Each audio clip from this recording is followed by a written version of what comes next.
Tunde, what's going on, my man? How you doing? I'm good, man. How are you?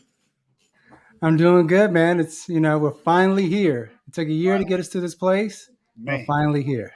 man, man. Super exciting stuff, man. I remember when we did this last year and we were asking people to be on, and everybody was like, "Heart in the fight." Yeah. What's that? Hard to fight. Yeah, exactly. Fight. Yeah, even when we were asking judges, to help us with selecting the winners for each category, like there was still a bit of hesitancy by them. They were just like, I'm not sure what this is all about. And so we had to fully explain what the award show was. And so it took us a while to get to this point, and to this point where now we just put it out there and then people actually volunteer to be a judge. Can you believe that? They volunteered to be a judge. Man, never would have imagined, being in this place where people we're building a Heart in the Fight family. People want to be a part and volunteer time with us, spread the word, share our links. It's really momentous. And I think this is very timely for us to, as we're ending the year out, to just reflect on our experience, to think about the things that we've done so far, but then also to talk about how our family has grown. Absolutely. I agree with that. Not only our Street Beefs family, but our Heart in the Fight family community has certainly grown, has become bigger. And they're a part of a lot of the shows that we create, right? And produce. And so that's what I love about what we do and what we continue to do and produce with our content, is that what we're doing is creating a family. We're creating a community that allows people to not only be heard, but to be present with each other, to have conversations, to have debates, to be part of, this community that's more than just fighting. I think oftentimes when we think about Street Beefs, we just think about, it's the fighting aspect. It's when people get in the ring, in the cage, and they fight. And what this does, it creates a reminder that no, we're actually more than just fighting. We're a community, folks who support each other. And so I love seeing that in this process, we got to see people voting for each other that are in different branches. And so I love to see that, seeing that, hey, actually, I think this person is in my top 5 for this particular category, even though they're not in the same branch. I also think that it's dope. Like you're saying, to build off that point, like we got people from the East Coast suggesting West Coast fighters are dope. We got people from the West Coast suggesting East Coast fighters are dope. And it's really exciting because I feel like we're at the heart. We're at the heart of the Street Beefs community being able to communicate across yards. And so I'm really excited for this moment, man. And here's the thing, right? Because it's more than, when we created this award show, I know it's, for a lot of folks, it's a big thing, right? It's to be acknowledged. And so we know the Street Beefs is more than just about awards. We know the Street Beefs is more than just about getting the KO or the sub of the year, but it's really, right? But what we want to do is just take a little bit of time to acknowledge those who actually did perform really well. Right, because we know that there's tons of pressure going into the ring or going to the cage. There's a lot that goes on, and being able to perform under those conditions with so many eyes on you, I think says something about what you've been doing, whether or not you've been working on your craft and your skills. And so here's an opportunity for us to just virtually acknowledge you, and then now more than just virtually. Woo! Hey, let them know. More than just virtually. Let me go ahead. Yes. You see, it's more than just virtual. In the past, we had virtual acknowledgments. We probably put a banner up there and said, hey, you got male fighter of the year, female fighter of the year, sub of the year. But now you get this trophy, right? And so these trophies have your name on it. I don't know if you see, but they'll have your name on there or have the category you won. And so it's a big deal. You got yours tuned. There we go. Hey. You hear me? You me? I would like to I'd like to thank my mama. She gave birth to me. I would also like to shout out my dad. He gave me my name. So we here. Every year we're doing a little better. Yeah, couldn't agree more. Every year we're upping the ante just a little bit more. And so, and this year, especially when we're talking about how we up the ante, I want to take a little bit of time to really talk about the judging process, because that's where we're really up the ante. So a year ago, the first time we did it, we had about 20 judges. This year, we had, you see, 36 judges. Woo. You see that? 36 judges. Woo. Yeah, that's just huge. That's That's a lot. huge. That's a lot. And so I just want to talk just a little bit about how we were able to get 36 judges and the way that we kind of broke it down, and sort of the format of the voting process. Because people want to know, like, how did I get my video submitted? Did I get my video submitted? Was it actually considered for the running? How did people actually choose winners? And so here it is. I'm going to give you the beans. I'm going to spill the beans now. I'm going to give you what the format is. And so what we did was there was a formal invitation. And so I don't know if you saw, but on all the Streetbeefs Facebook groups, we posted a formal invitation. And so in that informal invitation, people got to submit themselves to be a judge. They signed up, and they gave their reasons why. They gave the reasons why they wanted to sign up. They said, "Hey, this is why I want to be a judge." And not only that, we asked them, well, who are in your top 5 in all these different categories? So they were able to kind of pre-front some of these categories, preload them with names and fights that they had in mind. And so once we got that formal invitation, I looked at, well, who's all in the room making these decisions? And so we want to do, as we do every single time, is minimize as much bias as possible. And so what we did, I looked at, and I mean, you have to understand, Tunde and I are from LA, so we know that there's kind of a West Coast slant here. We know we're from the West Coast. We kind of grew up with the Streetbeefs West Coast group. And so we knew that once we put out the invitation, the application, that there was going to be tons of West Coast fighters signing up for it. And so what we did was look at the list and said, okay, well, how do we balance this? And so what we did now was to minimize some of the bias, to make sure that they were considering people outside their own coast and branch. We did a informal invitation where we actually invited people to come into the space so that it can kind of even out the scorecards or even out the judges. And so we brought in some OG fighters, and we also brought in some other branches like Scrapyard. We brought in some of those judges to come and be part of that as well. And so I want to break the judges down into 4 different categories. So the first one was, we had Streetbeefs fighters. So that's our tier 1 judges. So they're the ones who fight, and they go in there and they fight, they sign up. And so we wanted to make sure that they were present and being part of this discussion. The second tier we had was our admins and mods. And so to minimize more bias, to make sure that people weren't voting for the people in their own branches, we got mods and admins who facilitate conversations across all branches to be part of this judging. And so we got a number of them there. And our third was content creators. And so you have a number of folks in the space who are just like Heart in a Fight, where we're watching fights, we're a fan of the fighters, and we create content. And so that's what we did. We brought them on as well, because they have their own unique vantage point and perspective that they can offer to the judge and to the judging process. And then lastly, tier number 4, which we brought in supporters and fans. And so we reached out to people we know that they watch, but they're not necessarily in the Facebook groups. They're not in the groups that we're a part of. And so we brought them on and said, hey, I know you recognize these fighters. I know you've seen these fights. Let us know. Give us your vote. And so it was broken down into 4 different tiers, and that ended up with our 36 judges who voted on, I'm talking about a large, extensive list of candidates for every single category. Yeah.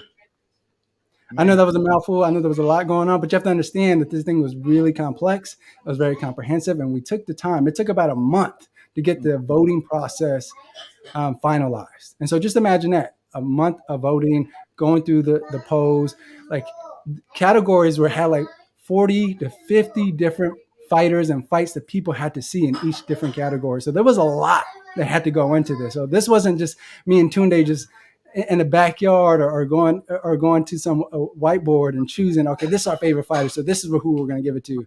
No, what it was a community of judges who come together and said, okay, this is who are going to be our top 10, and then our top 5, and then with that, it gave us all the scores that we needed to evaluate who were the top 5 for each category and who won. So there it goes. that's what our voting system was and our voting process was. And so next year, I would imagine that we're probably going to get 50 or 60 judges. For So sure. it's only going to get bigger, y'all, For sure. For sure. and more complex. All the more complex. For sure. Yes. And so, yeah, I'm excited to get straight to the winners. Are we at that portion in the show? No, actually, I want to bring on some of the judges. And so if we can bring on a few of the judges to have that conversation, because, again, I don't want these judges to be invisible, right? And so I want to make sure that you get word of mouth, right? You get their context. You get to learn what went into their decision making when they nominated certain candidates for each category. So if we can bring on some of the judges so we can have that conversation. Let's do it. Let's do it. We're going to do it all out.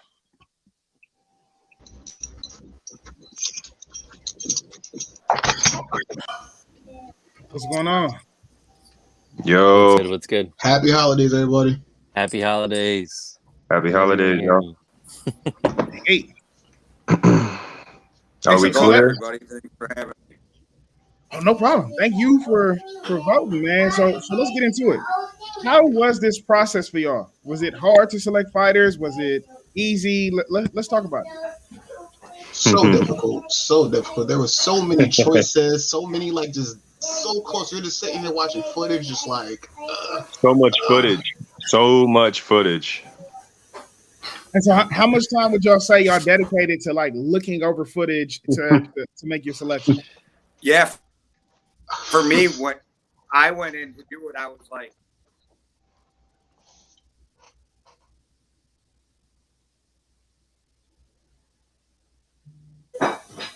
Yeah, go ahead. I know for me, I went into it, I thought, I watched all these fights. I'm going to go in there. I'm just going to knock off the list, vote. And then I started. Okay. oh no. Okay. Technical difficulties. Yeah, technical difficulties. I mean, it happens. Yeah, He'll come So back. He'll Ryu, come back. Simke, yeah, he'll come back. I want to say it was a lot because, like I said, I'm watching the fights, then I'm going back. I'm watching. Okay, let me see this particular category. Let me just really watch it. For KO and submissions, it wasn't as bad because you could just get to the parts you got to see. But when it's fight of the year or just fighter overall, you're just sitting here watching a ton of fights. All right, quality of fights, who they fight, who they knock out. There's just so many little things that you're just trying to balance out to say, how can I judge this as fair as possible? Yeah. Mm. I know, for me, I'm familiar with a lot of people, and it was regardless, I still had to familiarize myself with so many people I didn't know about. You know what I mean? How I didn't know Money Mel, I don't know, because he's that guy, right? That up and comer. But Man, it was definitely cool because you got to catch up. In a sense, at least for me, I got to do a lot of catching up.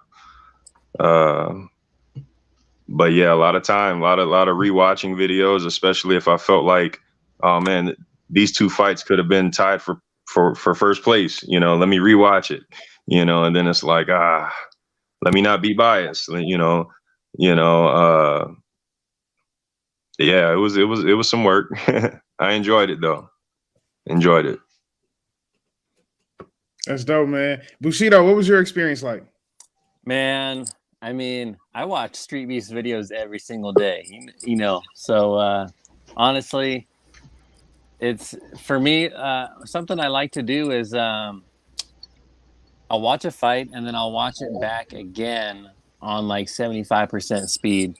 And what's cool is it really opens up the slips and the real subtle movements and positioning of body and you get to see more of the art in the dance. And so I do a lot of that for just to see a little different part of the fight. But I think just watching them over and over and over is just what you can do, and then you got to make a choice at some point, so Yeah, man. Anything that surprised you when you went through the application process or when you went through the selection process? Probably that I got picked.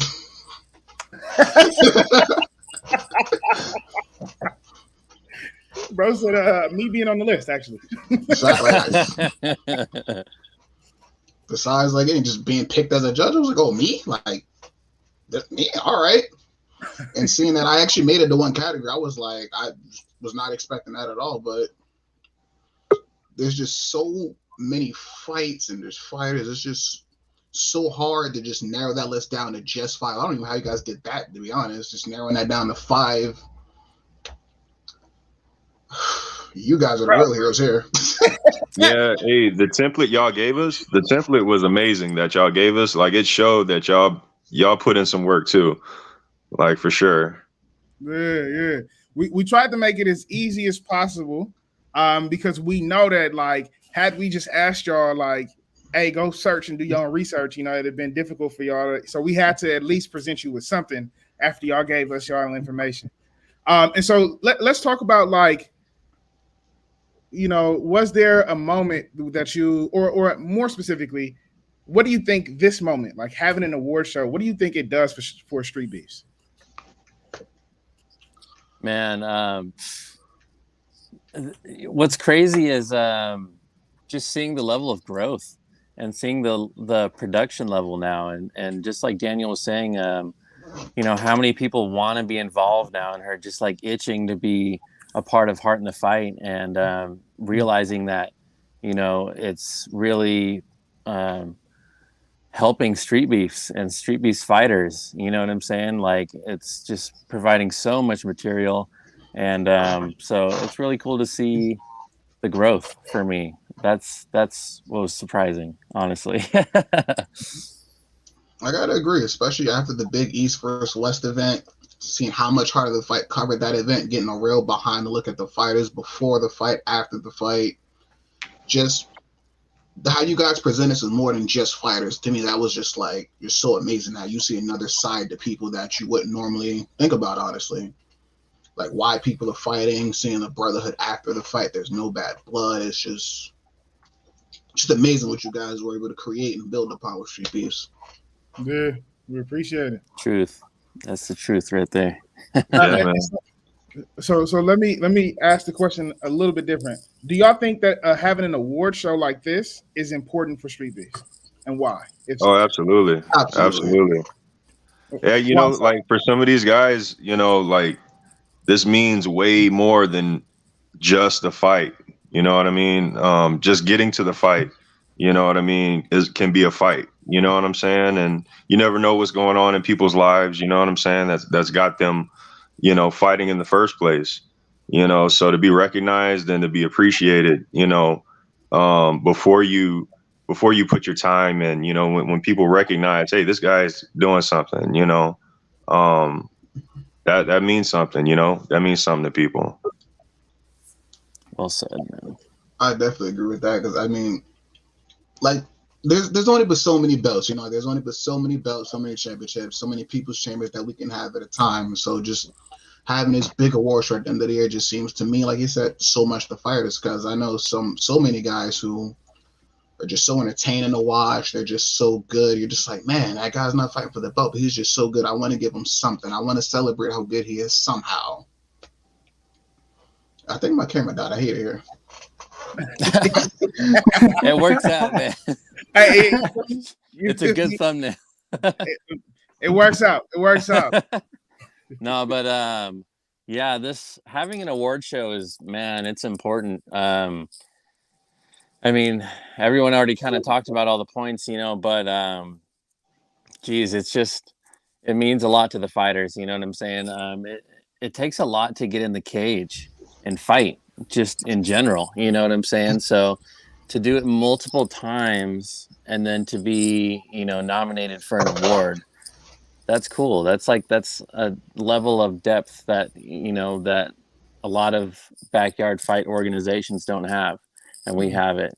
And so it's cool. I mean, these awards mean a lot. For sure. And we happy to give them out, man.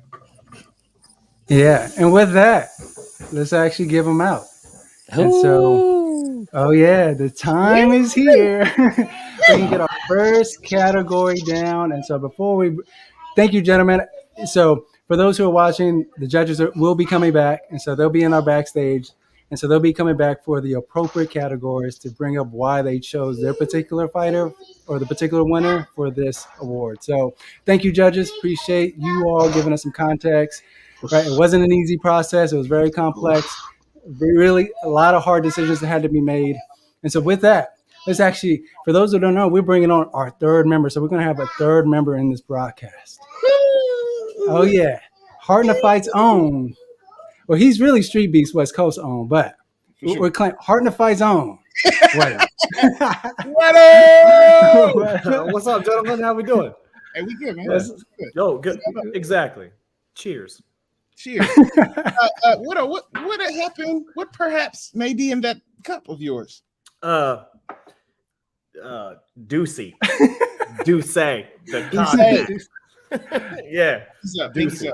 Deucey, bitches. Nah, it's just, hey, shout out Bricks. My man Bricks got that for me. I mean, he got that for him, but then he forgot it in my truck, so then he got that for me. Then he passed it on to you. I see. Yeah. No, that's my man's right there, man. I love me some Bricks. Hey, Hey, what's up, DTP?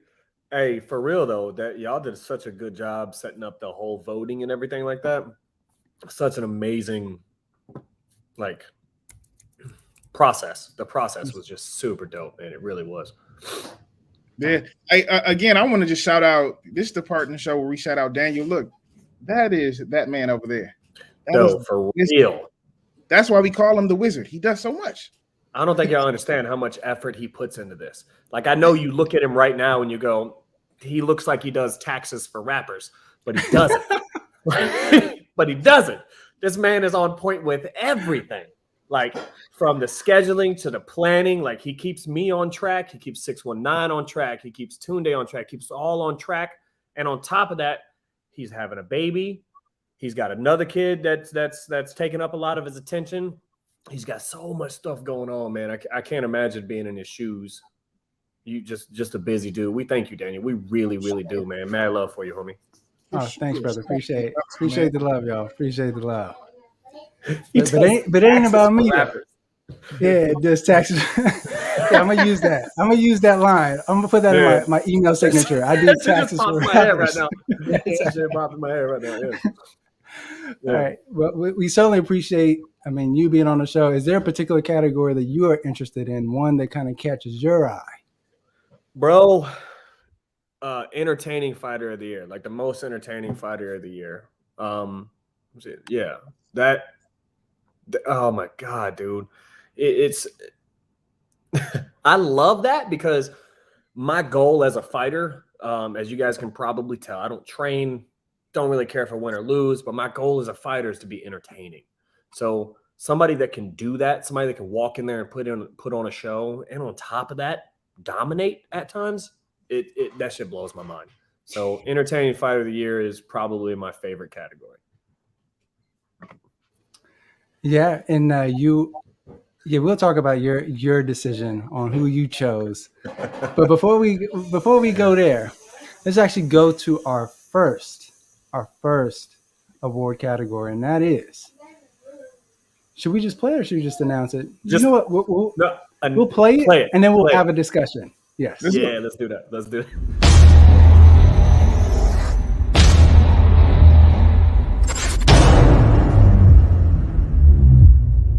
I'm from Harlem, New York, from a little village called Africa. They told me to go back to it, but I'm not leaving. I don't have to tell you that I served in the military. I don't have to tell you that I served my block. All you need to know is that I'm the African, and I'm here to stay. Let's go.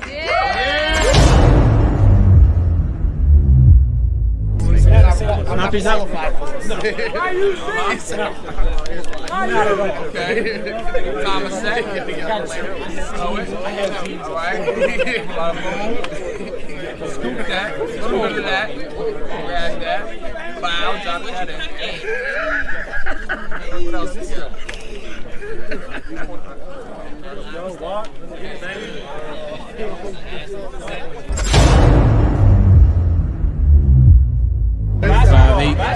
260.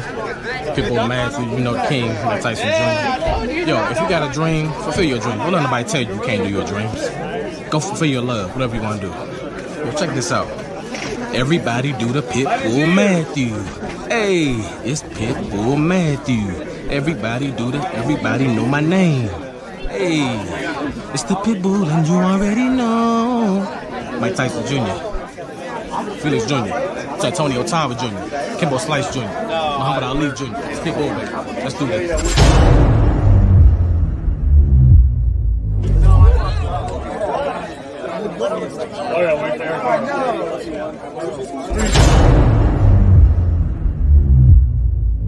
Venom Blacc, 5'11", 195. You never know how strong you can be until being strong is the only thing you got. Shout out Breast Cancer Awareness Month. R.I.P. my cousin. It's the oldest shirt I own. Family. That's all I got. Venom Blacc, baby. But you gotta know, it's my camp too. Warrior camp. In me forever. Pensacola, Norfolk. 757. Stand up. Stand up. Big line. Let's work, Warrior. He's scared, Venom. Let's work, Warrior.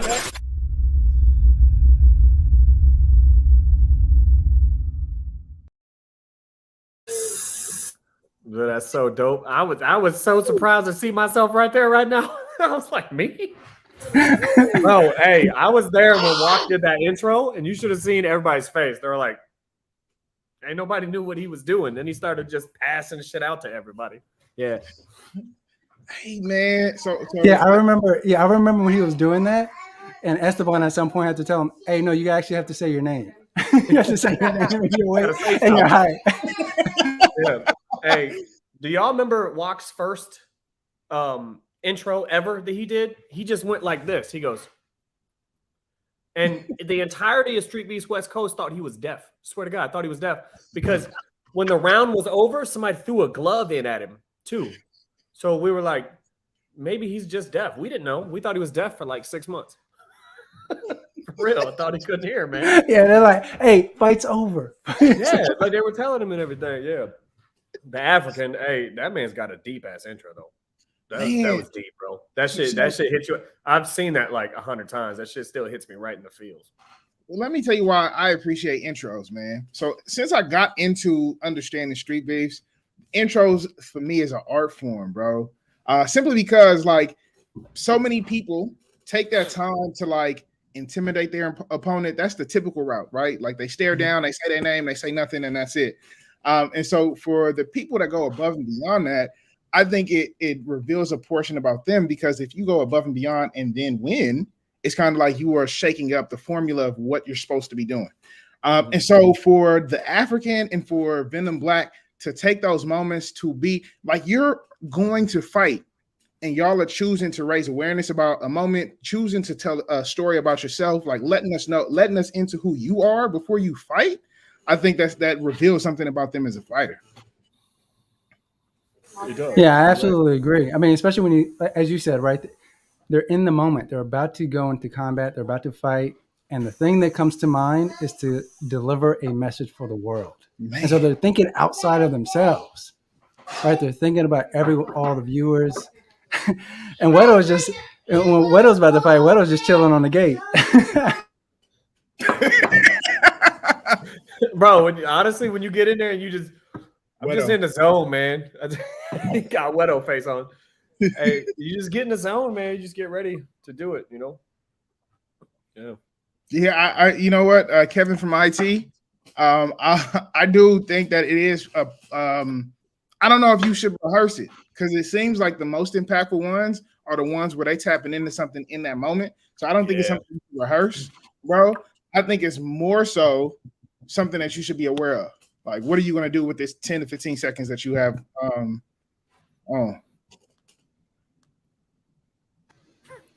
Yep.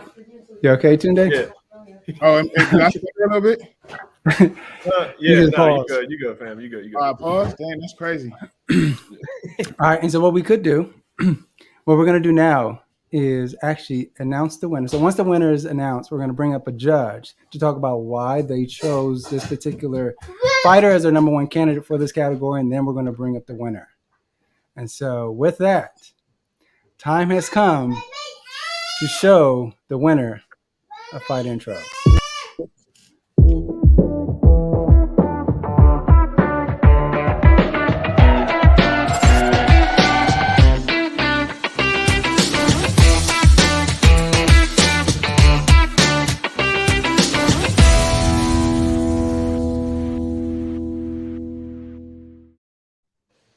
Bro, right. absolutely.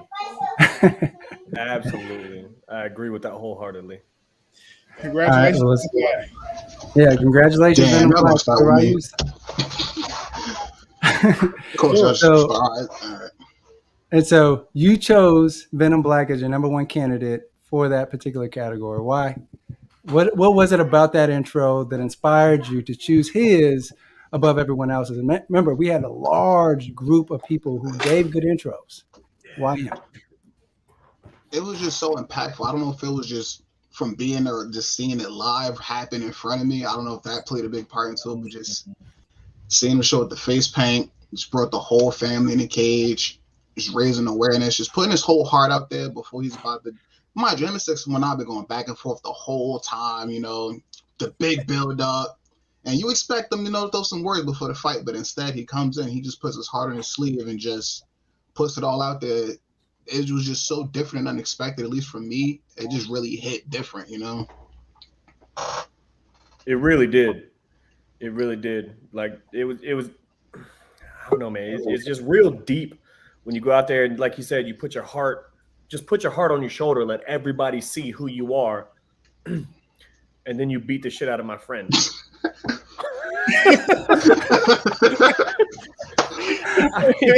Yeah, you beat the shit out of my friend. Oh, real talk.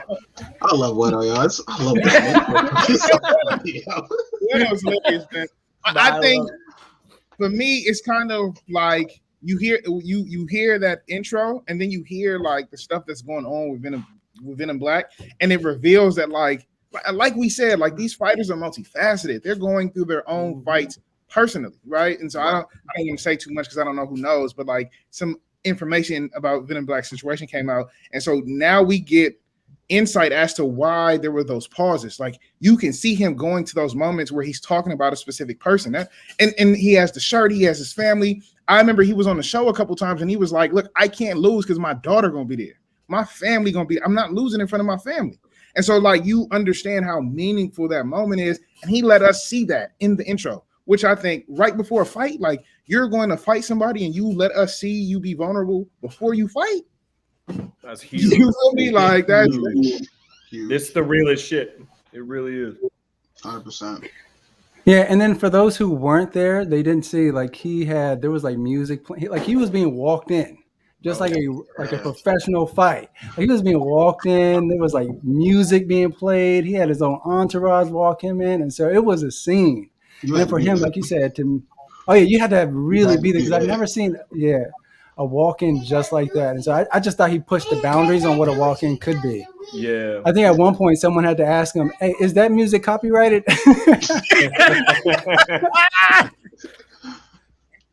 they wanted to make sure, like, could they play the entire walk-in? Because that was a scene. Yeah. It was so good. That whole event was like nothing I've ever experienced before.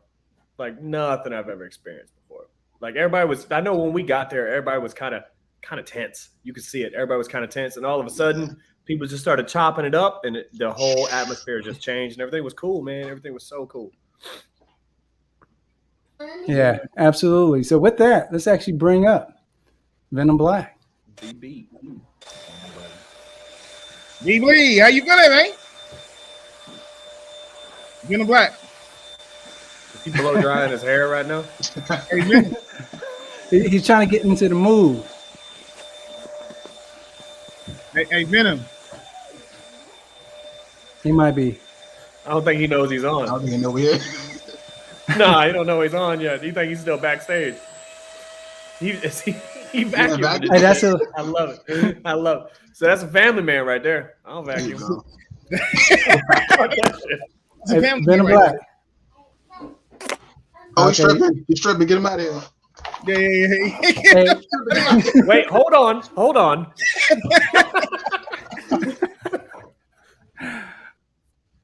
that's hilarious.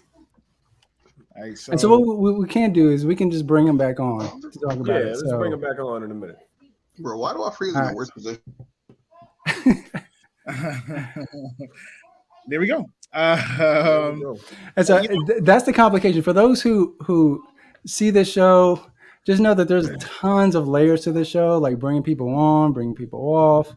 Yeah. And so there's just so much that goes in the background that people just don't know. And so if you see us like even looking away, just know that we're responding to messages. We're responding to people trying to hit us up about a number of things. And so that could be the case for him, number of things, but we'll bring him back on. But before we do that, let's actually bring the second category up. Let's do it. Y'all ready for this? Yeah. Let's go. This is KG coming out of Mesa AZ. Hey, this one for my family, y'all. Their dog just died. We're gonna get a knockout for him.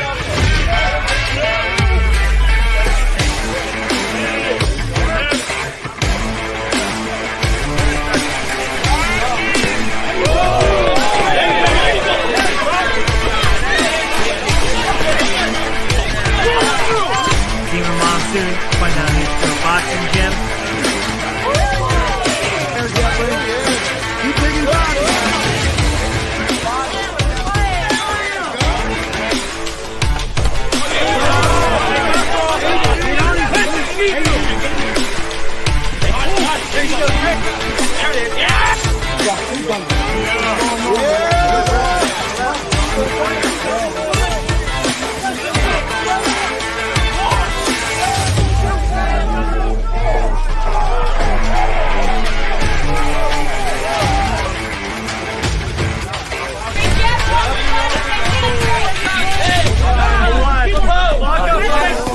Sensation, 5'10", 135.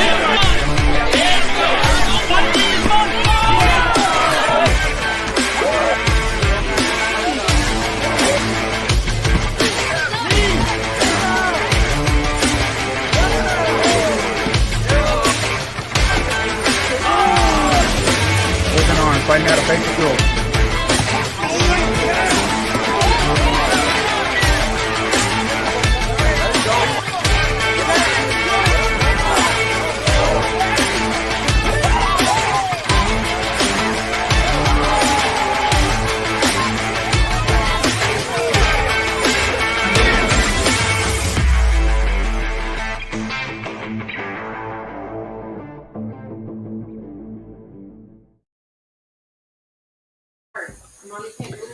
So what do you think about that category? Most improved, man. Like I remember seeing there's a couple guys in there that leaps and bounds. KT is a perfect example. When that man first came to the yard, he was just throwing punches. His second fight, he was a boxer. I know Sensation too. Sensation was. I remember seeing his first couple fights, and he did a decent job, but he didn't really use all his tools in his first couple fights.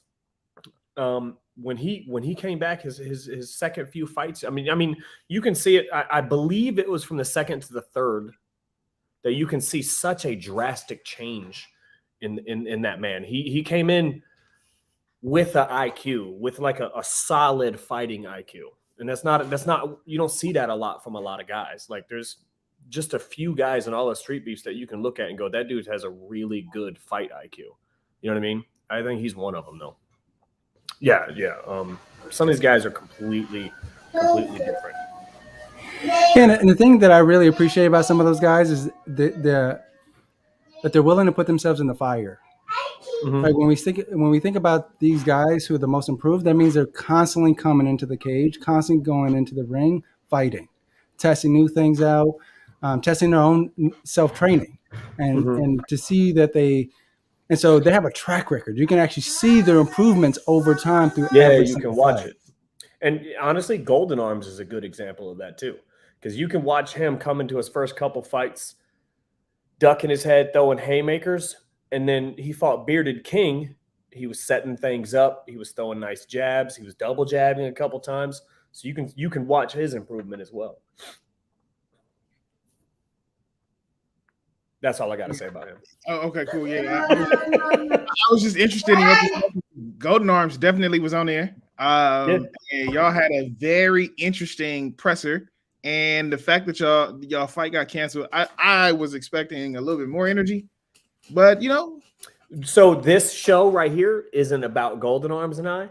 This show is about a lot of other fighters. So let's pull that in the presser. I'll talk about how much I'm going to hurt that man later. Okay. Cool. Yeah. Tunde, don't stir up the pot. Just let it be cool. You try to stir it.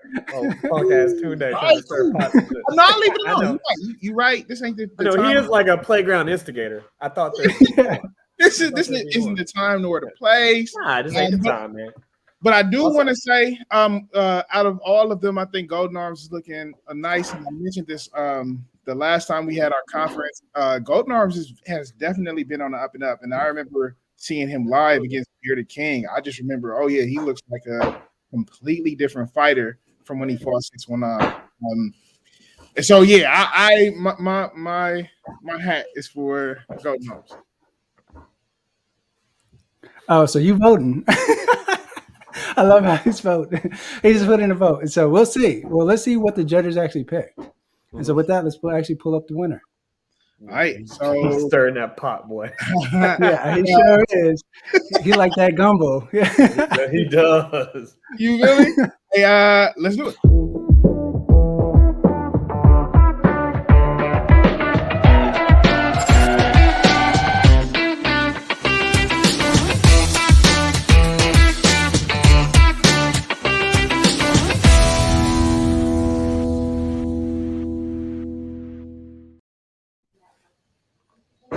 Hey, Tiny Tank.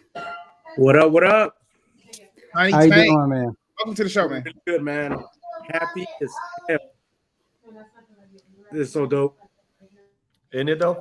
It's so cool. It's cool as hell. Cool as hell. Well, congrats to Streetbender real quick.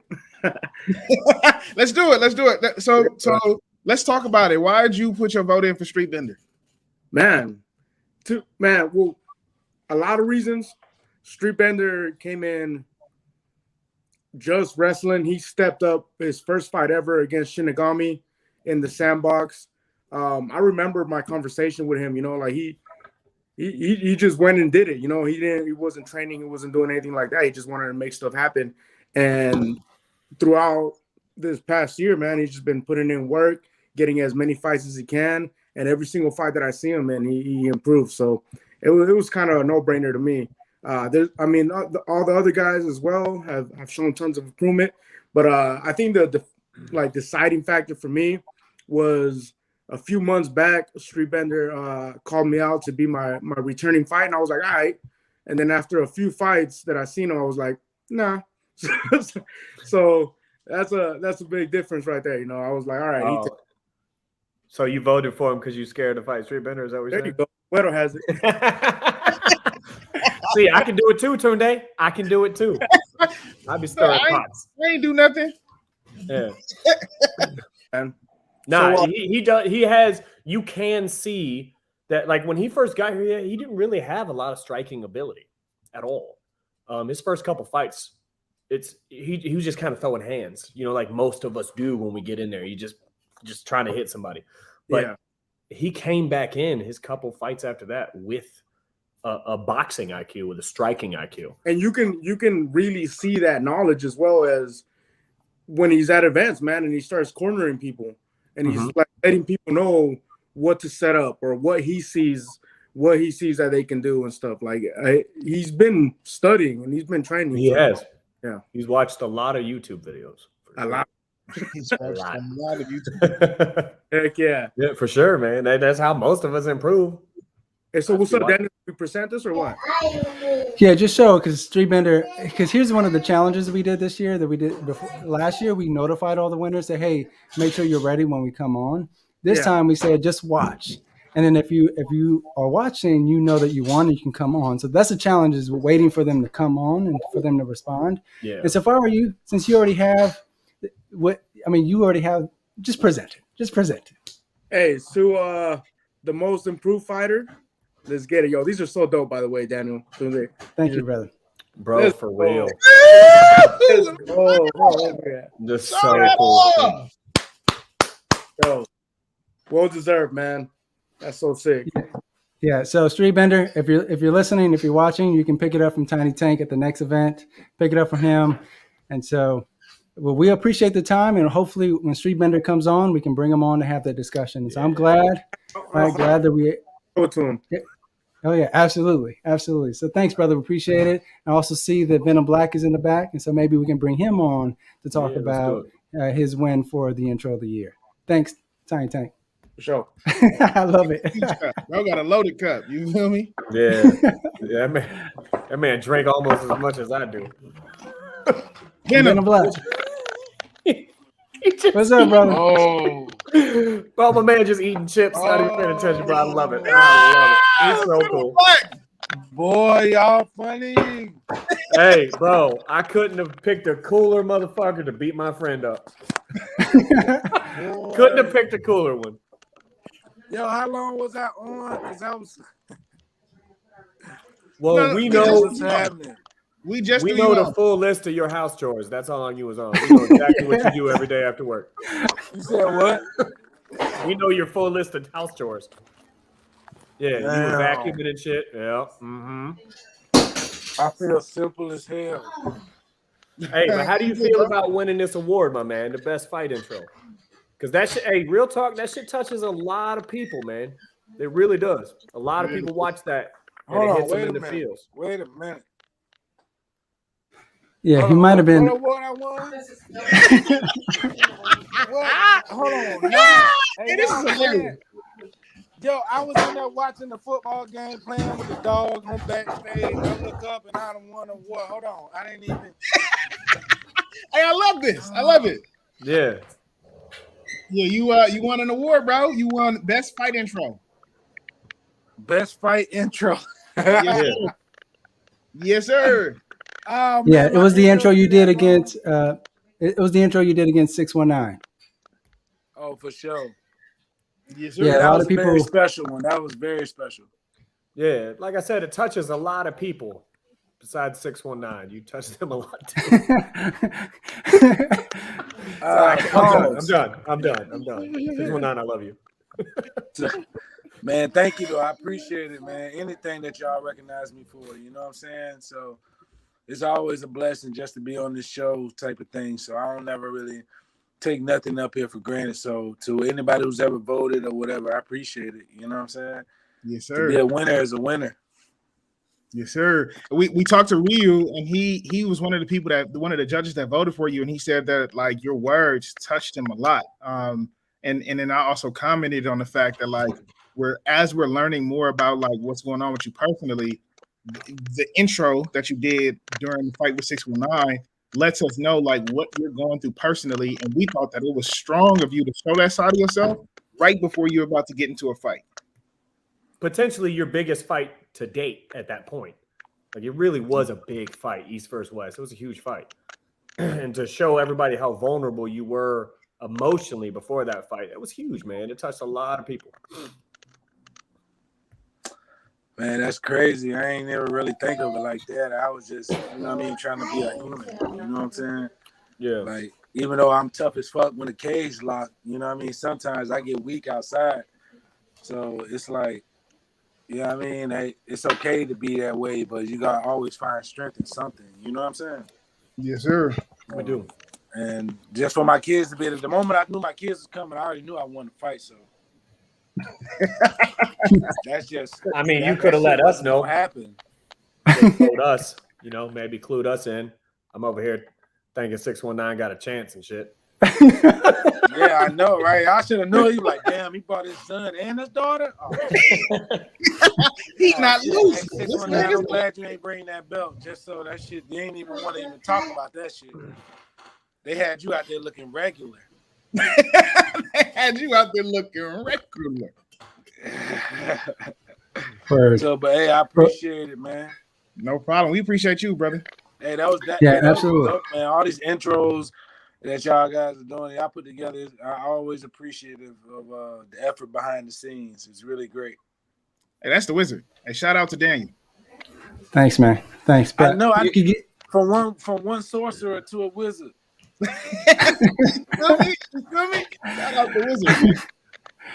Hey, Venom Blacc, you can pick up your trophy from Scarface. He has your trophy. Oh yeah, it's my trophy. Yes. Damn, his trophy. So everyone. Oh, gets a look at trophy. this. They dope Yes. too. Look at Damn. that. Yeah. I must have did really good when I created the Venom Blacc Award, huh? Dang, that's dope. I appreciate it. Hell yeah, I'm gonna put that on the mantle. Everybody's gonna be seeing that bitch. Yeah, do it. Do it. Just tell him Yeah, you Hey, had do no I get idea you another even one? want it. Hey, You got to keep watching. You should actually pay attention this time. Yeah, watch and the that show goes for and find out, every maybe. person. That goes for With the rest every of us. contestant. Yeah, exactly. Make sure For y'all sure. watching. But hey, I'm all not right, going brother. We nowhere. appreciate the time. All right, cool, Yeah. brother. Appreciate it. Appreciate you. For sure. All right. That's funny. I like that dude, man. I really do. Yeah, I do too. Man. He's But hilarious. he just sent out the message. Make sure y'all are focused. Y'all are paying attention, especially you fighters. I see your supporters on here. They're calling for you to either come on the show. They say, I can't wait to have this person on. And you're not even here. You're not even focused. So let's make sure you're ready to go. So as soon as you see your name as the winner, we'll bring up a judge to give you a little bit more time. They give context to why they voted for you, and then you come on. How about that? All right. So with that, let's go to our next category. All right, so the next category is actually us reflecting. I want to pause. I don't know if people know we hit 1K subscribers on YouTube. Hey, we hit 1K subscribers. And so that's just a testament to the family that we're growing, the community that we're growing here at Heart in the Fight, man. So we hit the big 1K. I want to say we're like 1K 45. And counting 1K 45 and counting, road to 1K 5. That's where we're at this point. But what we need is for people to watch our content. So we got a lot of people who've been paying attention to our lives. We do a lot of good, and Wero in the Mexicans podcast. You can see that we do a lot of good live content. It's a lot of things that reflect the moment. We definitely have that, but we have some really good fighter profiles. We got some really good fight breakdowns. And so if you go back to our old content, we're asking that you watch that so you can get familiar with how we do things here at Heart in the Fight. So Daniel, I don't know if you want to talk about some of the variety of our content on the YouTube page. Yeah, I mean, we have tons of things, right? Not only do we have the shows with Wero and the Mexican, we also have Venom Blacc and Gorilla with the Most Undisputed. And we have some other shows percolating that we'll talk about later. But Percolate. Percolate. I don't know if that's a West Coast thing, but it's certainly, it might be a West Coast. So we have some things in the mix, in the oven baking. But not only that, we have profiles. So we've done some profiles on the Beast. We've done some profiles on Baby Hulk and a number of other folks. And we also did some fight breakdowns. And so we have so much different content. We've also done some kind of UFC predictions. And so we continue to create content in hopes that, that it interests you and you can go watch and participate in the future. And so we'll continue to do that.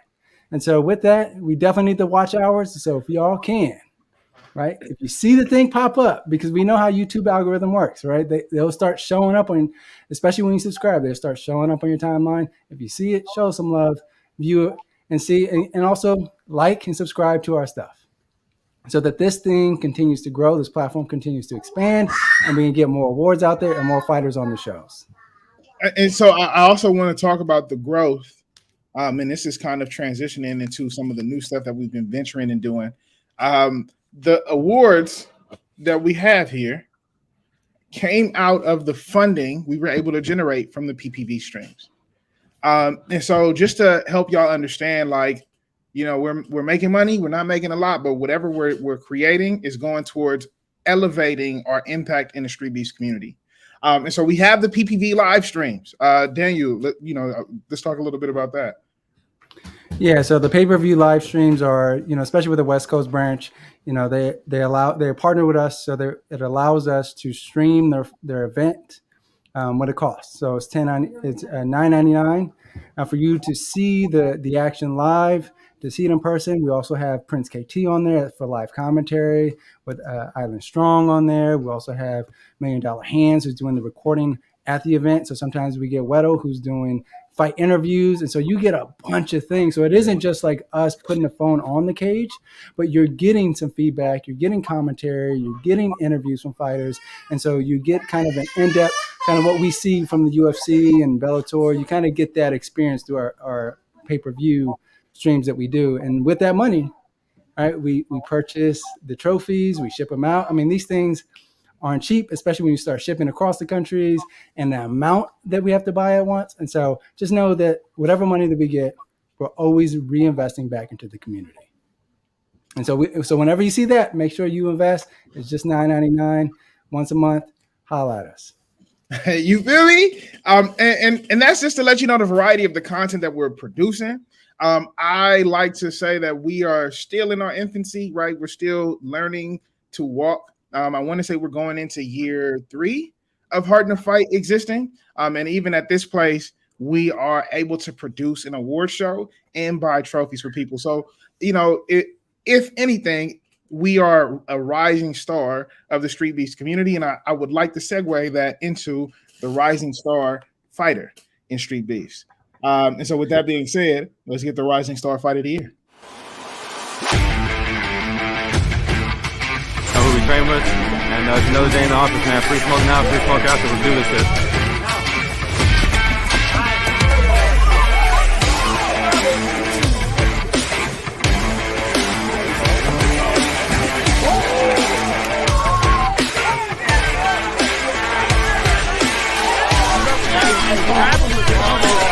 All right, Real Lion, 19 years old. Here to have some fun representing you the weight. Let's get it.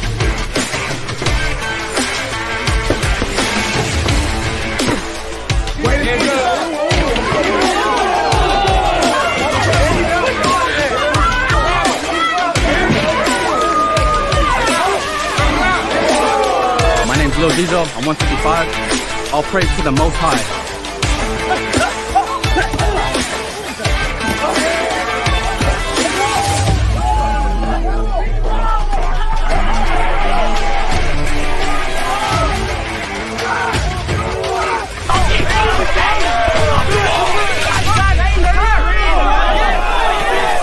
You already know what time it is. You already know what I'm thinking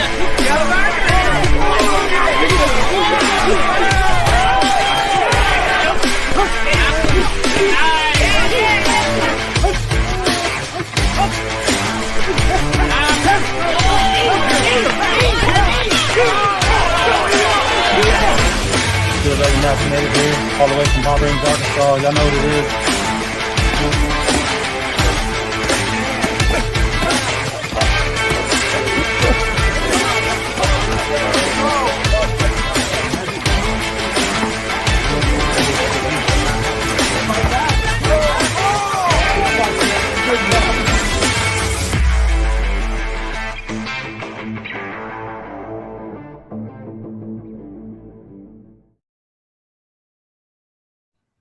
Hey man, how did y'all even narrow that down, bro?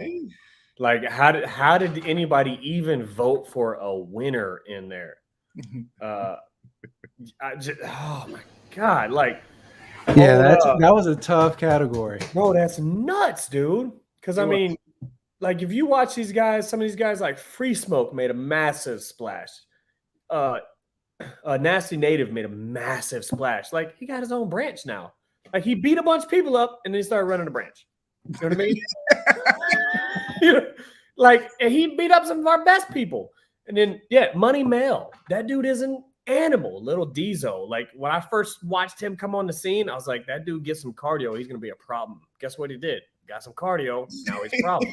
He's holding the belt, too. He's not a problem. He's the problem in that division. You know what I mean? It's nuts, man. Some of these guys just come in there and they're just – like, you watch them on their first fight, And then they decide like, okay, I got to learn how to do this. And they just do. They just go out there and they just learn how to just murder people. Yeah, it was tough because I think here's also a part of the judging that I certainly want to emphasize is when we brought in the judges, we said, hey, if there is a particular nominee that's not on this list, make sure that you nominate them. And so the first round, they were nominating. And so, I didn't really think the Nasty Native actually belonged in this category until I saw all the nominations for him. And I'm like, oh, I guess he is part of that category. He absolutely does. Mm-hmm. And so I was like, okay, well, and so it just made it that much more tougher. Adding him in, adding all these different fighters from across the branch in, you're like, okay, how are we going to select from this group? But we did get a winner, but man, that was tough. That was tough. I think a lot of people can say that was probably one of the toughest categories to choose from was the Rising Star. Because yeah, go ahead. I mean, you were a judge, so let me know. I was a judge. When I was voting, this was the toughest category for me to pick because, I mean, you got to think Street Beefs West Coast in and of itself is new. Scrapyard's fairly new. You know what I mean? And then the OG branch has got 300 fighters that all of a sudden just showed up this year easily. You know what I mean? Something like that. And then you got to narrow it down to the guys who were a little bit more prolific than other fighters. Because, I mean, to be a rising star, you got to have a number of fights. And then you got to have a number of high-profile fights. Like Real Lion is a perfect example.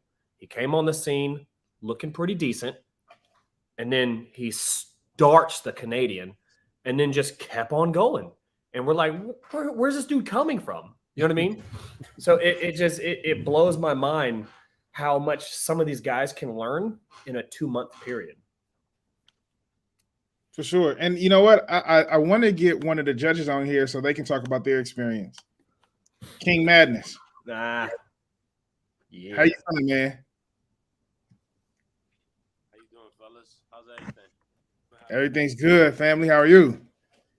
Good, I'm good. Hey, man, that's the setup you guys got right there. Nasty pick. I mean, like Wero said, you got so many great fighters in there. I mean, Diesel. I mean, Mel. Nasty Native. I mean, Nasty Native. What? That dude's a beast. He's a beast. Mel, I have to say, I have out of all them, Mel and Nasty Native, but I would have to give it to Money because of the simple fact that he's so young and still coming up and still has so much to improve as a youngin', and he's gonna be a monster in the creating. Like he already a monster now, so it's like when he gets more experience and more technical with it, and he's getting stronger as it is. He's training with a massive squad, so the dude is beastie on that one, man. But, for sure. Madness, I don't know if you have the ability to edit your mic, but it's sounding a little bit low on our end. For those at home, he was saying that, Nasty Native was dope. Money Mail was dope. But in his opinion, if he had to throw a vote in there, it'd be for Money Mail because he's so young. And bro got the right trainer, so he's gonna come up. And so if we're talking about rising star, he's taking in that youth factor, the fact that he found the right coach, and he's looking at his projection for the future, and he's like, look, I think Money Mail is gonna take this. Just to recap what you said. Yes, sir, absolutely. How's that mic sound now? It's a little bit better, but it's still hard to hear. And so while we navigate How's this, it sound now, gentlemen? Oh, there we go. All right, perfect. Yeah, perfect. You hit it on the nail. That's exactly what I said, man. He's rising for real. That guy. I mean, I think he's like 19, 20 years old and putting in that work. So I mean, he has a lot more to grow. And so talk about the process, because you were one of the judges that we had. First and foremost, King Madness is one of the people that's been like heavy in our comments. Every time we go live, he's there. Regardless of what branch, what we're doing, Heart in the Fight goes live, King Madness is there. So first and foremost, it's awesome meeting you. He's also one of the first people to be on too. Right, like Madness is on Earth. I really appreciate the work you guys are doing, man. I mean, this is actually going to spread out so much because it's giving fighters from all different branches to just get spotted. Because I mean, I'm so used to the East Coast. I know everybody. I know all the personal beats, everything that's going on. But when I hear about the other guys, I'm like, wow, these guys, okay, they got some bangers over there in the West Coast. Whether it's Scrapyard or the what is it, Sandbox? Y'all doing y'all thing over there. I mean, so I've been seeing it. Y'all really showing the limelight, and I definitely would love to travel out there and give it some work to some of them soldiers out as well. For sure. So it's great to see all you guys out there. I mean, you guys are doing real good.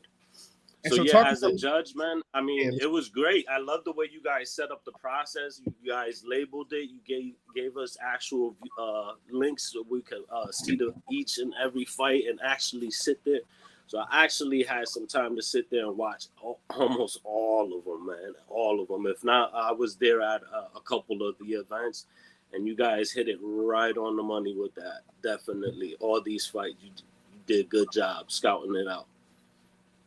We appreciate it, man. So without further ado, let's reveal who won Rising Star of the Year.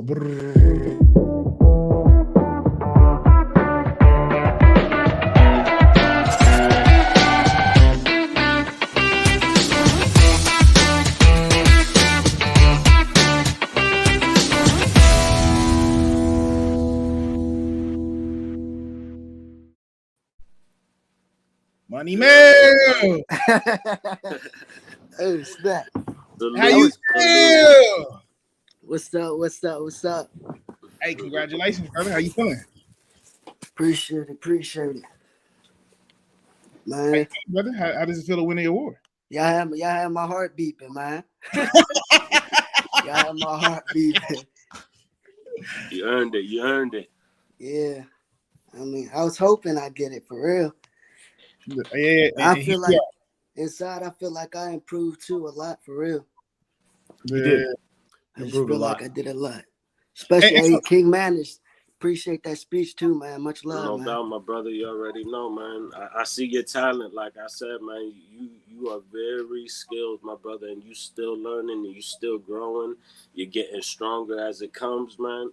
Salute to you, brother. Keep it up, man. Appreciate Definitely. If Money How Mail. How do you feel about it? I feel great, man. My heart was beeping. What's good, Will? What's up, man? Hey, for real, it has been phenomenal watching you come up, bro. How many fights did you have this year? 8 altogether. I'm 7-1. Lost 1. 7-1. Yeah, that's what I thought, man. You did your thing though. You really did. I remember watching you first come out, and I can't remember. I think it was Daniel who was like, "You watch Money Mail?" I'm like, "Who?" And then I watched a couple of his fights, and I'm like, I'm gonna follow this kid, man. He's nice. Because my favorite, whenever anybody asks me, what's the most important part of being a fighter, my answer is the same every time. It's composure. It's the most important thing. Because if you lack composure, it doesn't matter how much you train, everything else is out the fucking window. And if you watch your fights, you can steadily see your composure get better and better and better, and your fights get better and better and better. Like you started out swinging for the fences, and now you tapping people's chins with ease. Head movement's nice. You're just real composed and real smooth. I had to bring it now. Mm-hmm. So like end of next year, Fighter of the Year. What'd you say? End of next year, Fighter of the Year, 2022. Most definitely. Go for it, bro. Go for it. Hey, so Money, let's talk a little bit about it because I don't know if people really understand your history or how you came into fighting. How long have you been boxing? So I trained myself for 2 years by lonely because I knew the basics of boxing and everything. You know what I'm saying? Then I met with Facing them, and I've been with them at least probably about like a year and some change. So wait. Before we continue, I don't know if people heard you at home. You trained yourself to box for 2 years? Yeah. Mm-hmm. And then got a training? Yeah, then when what I did, I basically put what I already had in mind with what they're showing me. You get what I'm saying? Yeah. So mix it all together. You make the man who I am now. I got you. Hey, you see how you ended that? You make who the man I am now. Hey, just for a fact, the money chain right here, money mill for sure. Money mail. Hey, that's cold, brother. Yeah, my little brother got it for me for Christmas. Okay. Yeah. I have Merry Christmas to you, man. To you To and your all family. y'all too, the same way. Appreciate you, man. Any last words you want to tell everybody watching now that you got the trophy in hand? Shout out to all the people that be watching me. Much love to y'all. Shout out to Face. Shout out to Esteban and all them for training me, man. I really appreciate everything for real. And appreciate y'all for having me up here. Much love, bro. for real. No problem, brother. No problem. Keep banging them. Keep banging them. Yes, sir. Yeah. Madness, it was good meeting you, brother. It was good having you on. For real. And I see your name all over the place, man. It was nice to meet you. It was a pleasure. Trying to do it, man. Trying to do Yeah. it for the Hey, OGs, come on. man. Getting up Come there. on the Wero and the Mexican podcast. Let's smoke some blunts and get drunk. Definitely. Yes, sir. All right, brother. All right, Wero. Yeah. So, we got Rising Star. And we got Entertaining Fighter of the Year next, right? I think so. I think that's the next one. You said what? I said, I think we do. I think we do. This is the one you was looking at, right? This is the one I was looking at. So I'm going to talk about this one because let's do it. Let's do it. Daniel asked me if I want to talk about it because when we voted, him and I talked about why I voted the way I did. And there's a certain thing with some fighters. Like you look at a fighter like myself, okay, you know what you're going to get. Just action-packed, probably a violent finish, 1 round. You know what I mean? You look at a fighter like 619, you know what you're going to get. 5 rounds of volume. You know, you look at Venom Blacc the same way. You're going to get as many rounds as is needed volume. You might get a knockout there, but you kind of know what you're going to get when you see a fighter step in the ring. You know, some guys are really good and technical about what they do. Some guys just go in there and bang, but you always have a fairly good idea what you're going to get, you know, and with this fighter, you never know what the fuck is going to happen. You don't, because he's so well-rounded. He literally will take any fight in any category. And on top of that, there's a really good chance he's going to win. But at the same time, you don't know how he's going to win because he's got a style that there's nobody in all of Street Beefs that can mimic his style. You know what? Honestly, I was thinking about this earlier. You know what it reminds me of? It reminds me of like everybody got their favorite like rap album that they listen to. You know what I mean? So when I was a kid, I remember when Slim Shady LP came out and then the Marshall Mathers LP came out, and we wanted to know what he was going to say. You know what I mean? You don't buy Eminem album because it's good. You buy it because you want to know what the fuck he's about to say. Like, what is he going to say? This is the reason I watch this fighter, because I want to know what he's going to do. I have an idea, but I also don't at the same time. You know what I mean? Like, so I say we go ahead and just roll the tape, man. Hey, let's roll the tape. Hey, yo, Tunde. Roll the tape.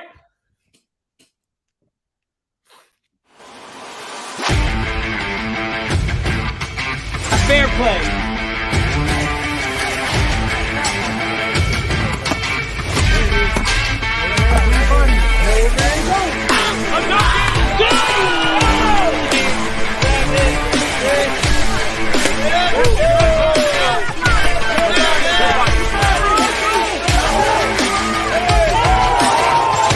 In this corner, we got Wero.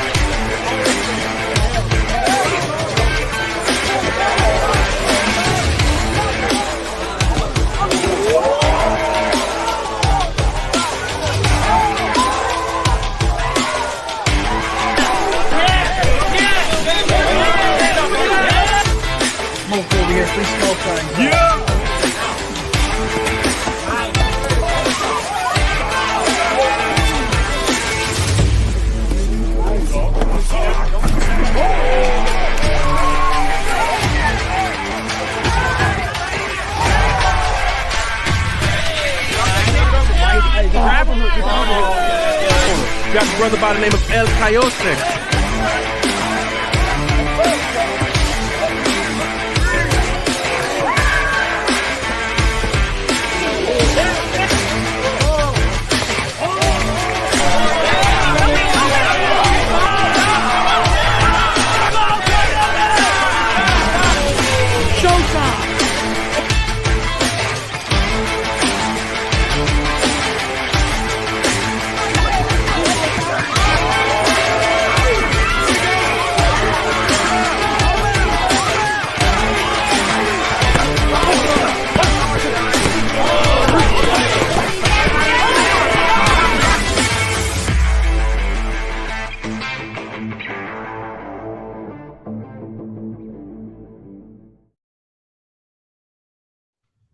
So if y'all watch that, you got Fair Play, you got me, you got Free Smoke, you got Coyote, and you got Showtime.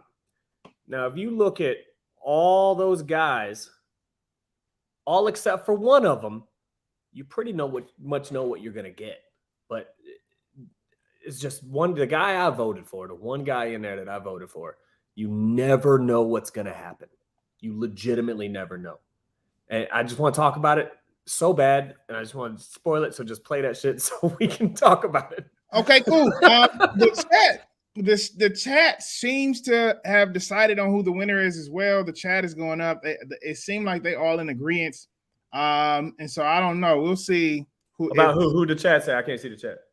We'll see. We'll see if the chat believes like you. That. You can't even tell me who the chat. No, I can't tell. That's cool. Yeah. Cool, just be stirring pots. Daniel, can we just play it? Tell me, this is content right here. This is what.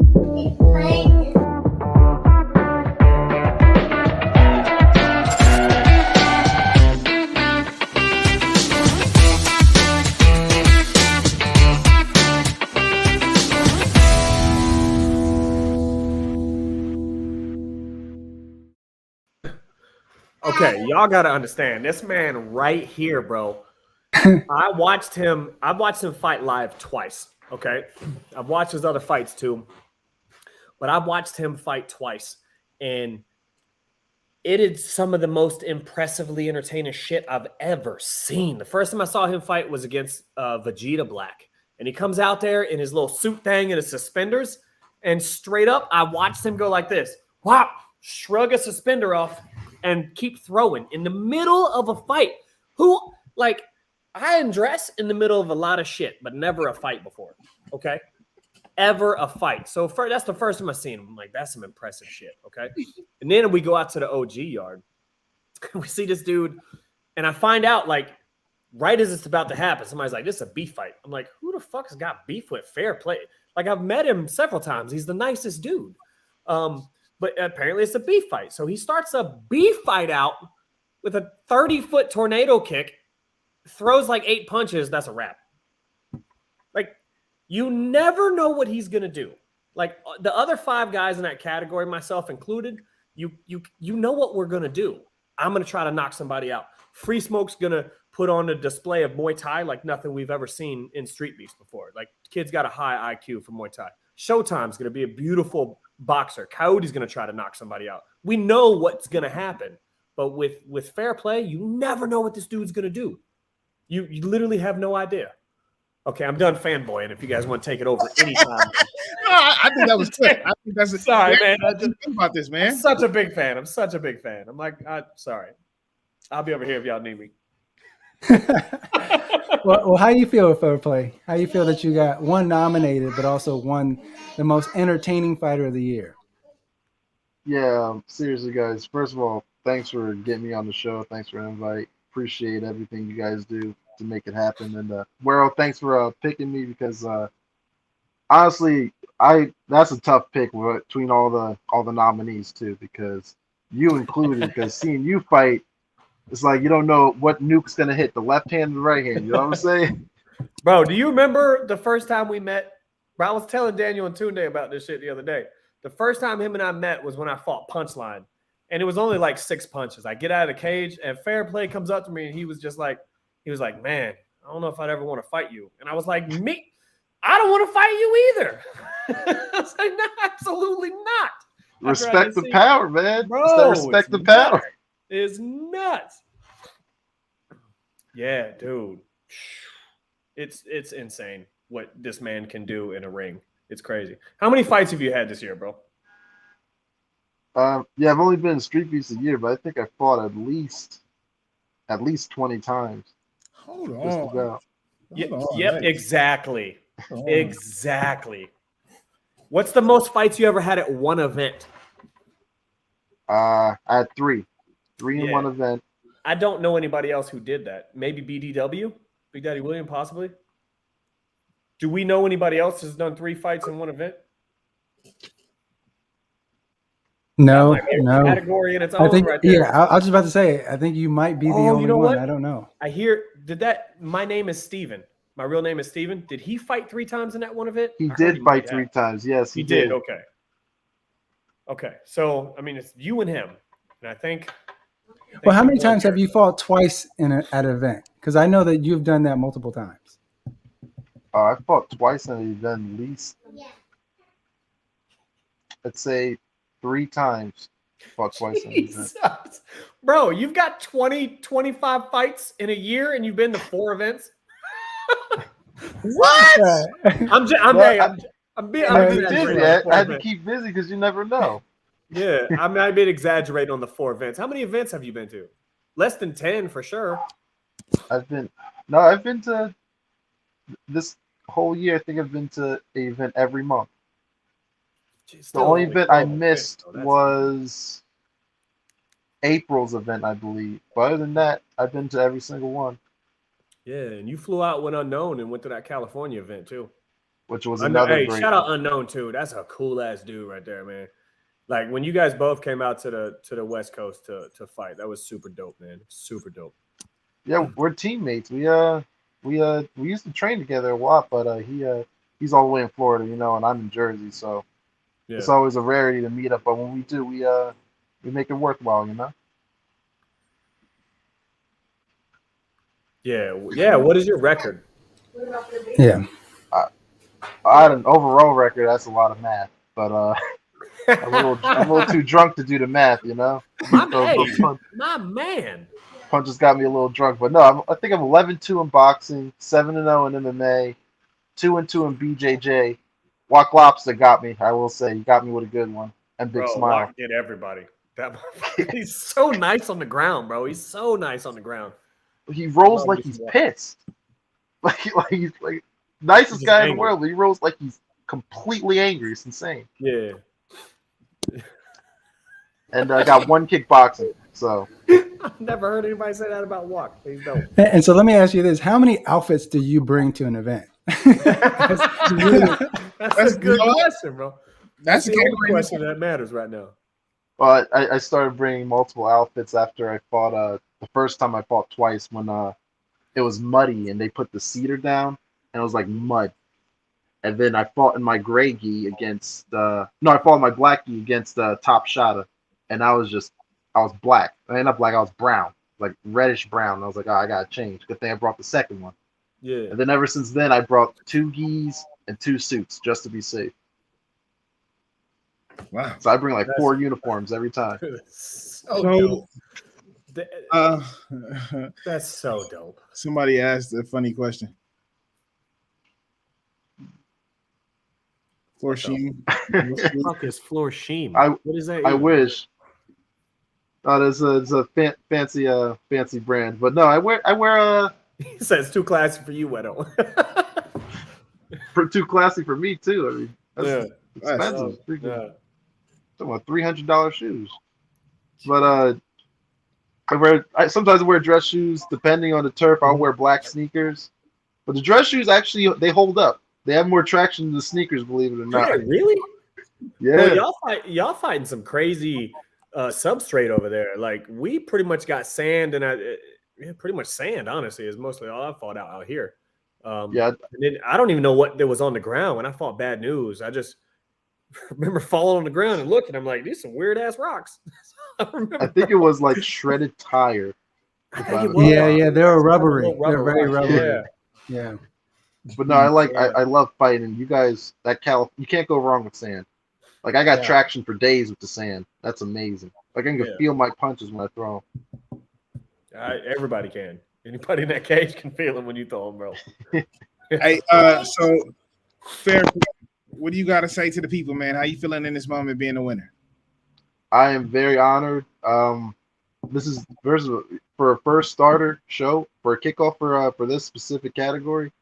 Just the award ceremony is an amazing idea, guys. Y'all outdone yourself. The graphics, the quality of the videos, how y'all coordinate everything is perfect. I mean, and y'all only get better. Like you say, it's only the beginning, and y'all sprout. Like even though y'all first started this year, y'all went from 0 subscribers to 1,000+, and it's only going to get bigger from there. So Pat yourselves on the back, Thank you. gentlemen. That's amazing. Thank you, brother. Appreciate it. Thank you. Appreciate that so much, man. That's dope. Thanks, Fair Play. Well, other than that, you gentlemen keep doing phenomenal. And I'll be Thank you, watching brother. from the background. Word. And you can remember, you can always pick up your trophy from Scarface. He has it. Yes, sir. Actually, I'm meeting with him on the 1st in Greensboro. Going to do one more fight. See if I can get one more in before my pro competition. So we'll see what happens. Oh, is this a pro now? Yeah, the 22nd, I'm having a MMA match under A-Train. He opened a promotion, a fight league. So we're going to see how that goes. Yeah. Well, congratulations on the pro route and the pro career. I'm pretty sure a lot of us are going to be supporting you. And so you always have a home here at Heart in the Fight, but also at Street Beefs, man. Congratulations on being an entertaining fighter of the year at Street Beefs in 2021. Hey, I didn't get here by myself. It's you guys that helped me too. Every little bit got me where I was, and I appreciate you guys. Y'all stay safe. You too, bro. Thanks, brother. Appreciate it. Hey, when he becomes like super famous, I'm gonna ask him to follow me on Instagram. Exactly. Just tag me and tag. Bro, I didn't fanboy out too much, did I? No, I think it was the good. perfect amount of The fanboy. perfect amount. Okay. It was the perfect amount. Yeah, had you come out with a gi, maybe. Hey, I thought about throwing some suspenders on, bro. Like you like the threads? And then it would have been like, hey, yo, Wero, we gonna need you to change technical. We'll pause the show. Good thing I got 7 more outfits. Like my man. Hey, bro said, yeah, I bring 3 outfits per fight. Bro, dude, and watching him fight live is some of the most impressive shit I've ever seen in my life, bro. Like, because like I said, you just don't know what's gonna happen. You don't know what's gonna happen. You know, a lot of these guys you could read the ebb and the flow of the fight. There's nobody that moves like him in all of Street Beefs. It's very, very hard to read. He goes pro. He's gonna have an illustrious career for sure. Yeah, absolutely. I mean, I think we're all supporting him. So look forward to his career. Yeah, that's awesome. I'm glad that he got to be Entertaining Fighter of the Year. So with that, let's actually go to our next category, which is actually another tough category, and that is the Sandbox Champion. Mm-hmm. And so let's actually bring up Buscetto and Tank should be back here. If not, yeah, because I got some questions for him on this. I want to know how this was. Well, I want to know how it was picked. Like, I just want to know how it was picked. You know what I mean? Yeah, as that far one. as like the parameters, because I heard about it. Like I heard about this award being put out, but you know we didn't vote on it. They chose it, and so I want to know the parameters because there was a whole lot of rumors going around. Like, is it only your fights in the Sandbox? Is it you representing the West Coast? What is it? You know what I mean? Like, how did you get to the decision you made?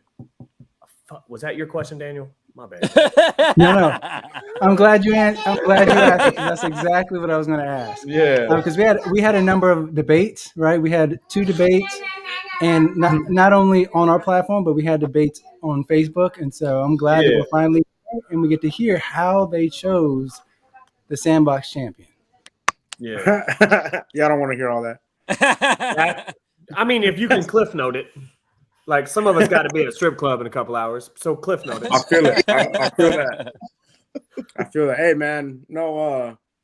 Honestly, like all of what this award came to be, like this Sandbox champion came to be, was a lot, man. It originally, you know, like we try to put some guidelines to it, to what kind of fight, like how dominant you are in the Sandbox, how this and that, but. Us on the West Coast, man, and how much the Sandbox means to us, like we started putting in like what you contribute to the Sandbox, how much you help out, like being at so many events, stepping up when stepping up is needed, you know, like we needed all that every single time, and I think the winner shows that 100%. Yeah, so in my mind, it was like if you're the Sandbox champ, then you represent West Coast. So, you know, who's really stepped up in this year and who has jumped in there and fought a bunch and you know, is active in the Facebook group and just it's kind of an all-encompassing thing, you know what I'm saying? And so if you hold this championship, then you represent the West Coast this year. So, and you said something interesting that just caught my eye just now. So will it be like one award that's passed around, or will you make a new trophy every year? I'm thinking of making a new one, man. I think this Sandbox Award means so much to me and like everybody on the West Coast. I want them to have their trophy, their award, and we make a different one every time, man, because this thing's huge. For sure. And so, was it like how tough? I know we were talking about different fighters, but real tough. like last minute tough. Like, man, it was. We had the same conversation with different outcomes so many times. Like we all convinced each other of different winners. Time and time again, like we all decided on one, and then we were like, but this fighter's done this, and then we changed it up a little bit, and then we're like, yeah, but how about this? And then we switched again. So it was tough, but I think we made the right choice. Yeah, for sure. At one point, I was like, can we just buy like a couple more belts and just have like 4 or 5 Sandbox champs? You know what I'm saying? So for this, do we get to see 5 nominees like the rest of the categories, and then a pick, or is it just a pick that you announce? Cool. Apparently that was a good goddamn question, huh? Yeah, they're just going to announce. Well, just going to announce it. Got it. Cool. Yeah, they're just going to announce it, but we have the graphic for it because they told us in advance who the winner is. Yeah, I had to make sure. I wanted to make sure that every single winner had a graphic for them. And so when I reached out to them, they were still debating. And so this is this, we're not playing. Like this came down to the very last minute. This was really, really tough. It was bad. It was all bad, man. I can imagine. And so is it time to? I think say so. We do it, man. Let's do you it. guys.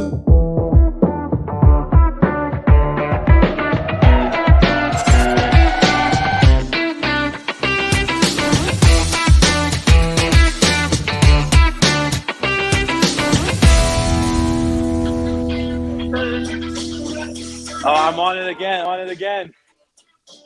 Free smoke! Oh, he's pulling the Venom Blacc. Free smoke! Free smoke! I don't know if you know that he on. Is he vacuuming? I won it.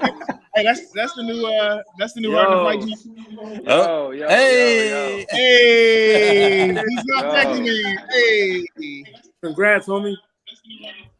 Congratulations. Did I win this shit? Yeah, man. Yeah, we were just playing around, man. I won this? Yes, sir. Yes, sir. Yes, sir. Yeah. I feel like y'all on some April Fool's shit, bro. It was April, maybe, but it's December. Got it. All that. Hey, I can't even see the chat, but I already know exactly what you're talking about. Hey. But there's a reason you kept it, bro. You know what I'm saying? There's a reason you kept it with me, man. Hell yeah.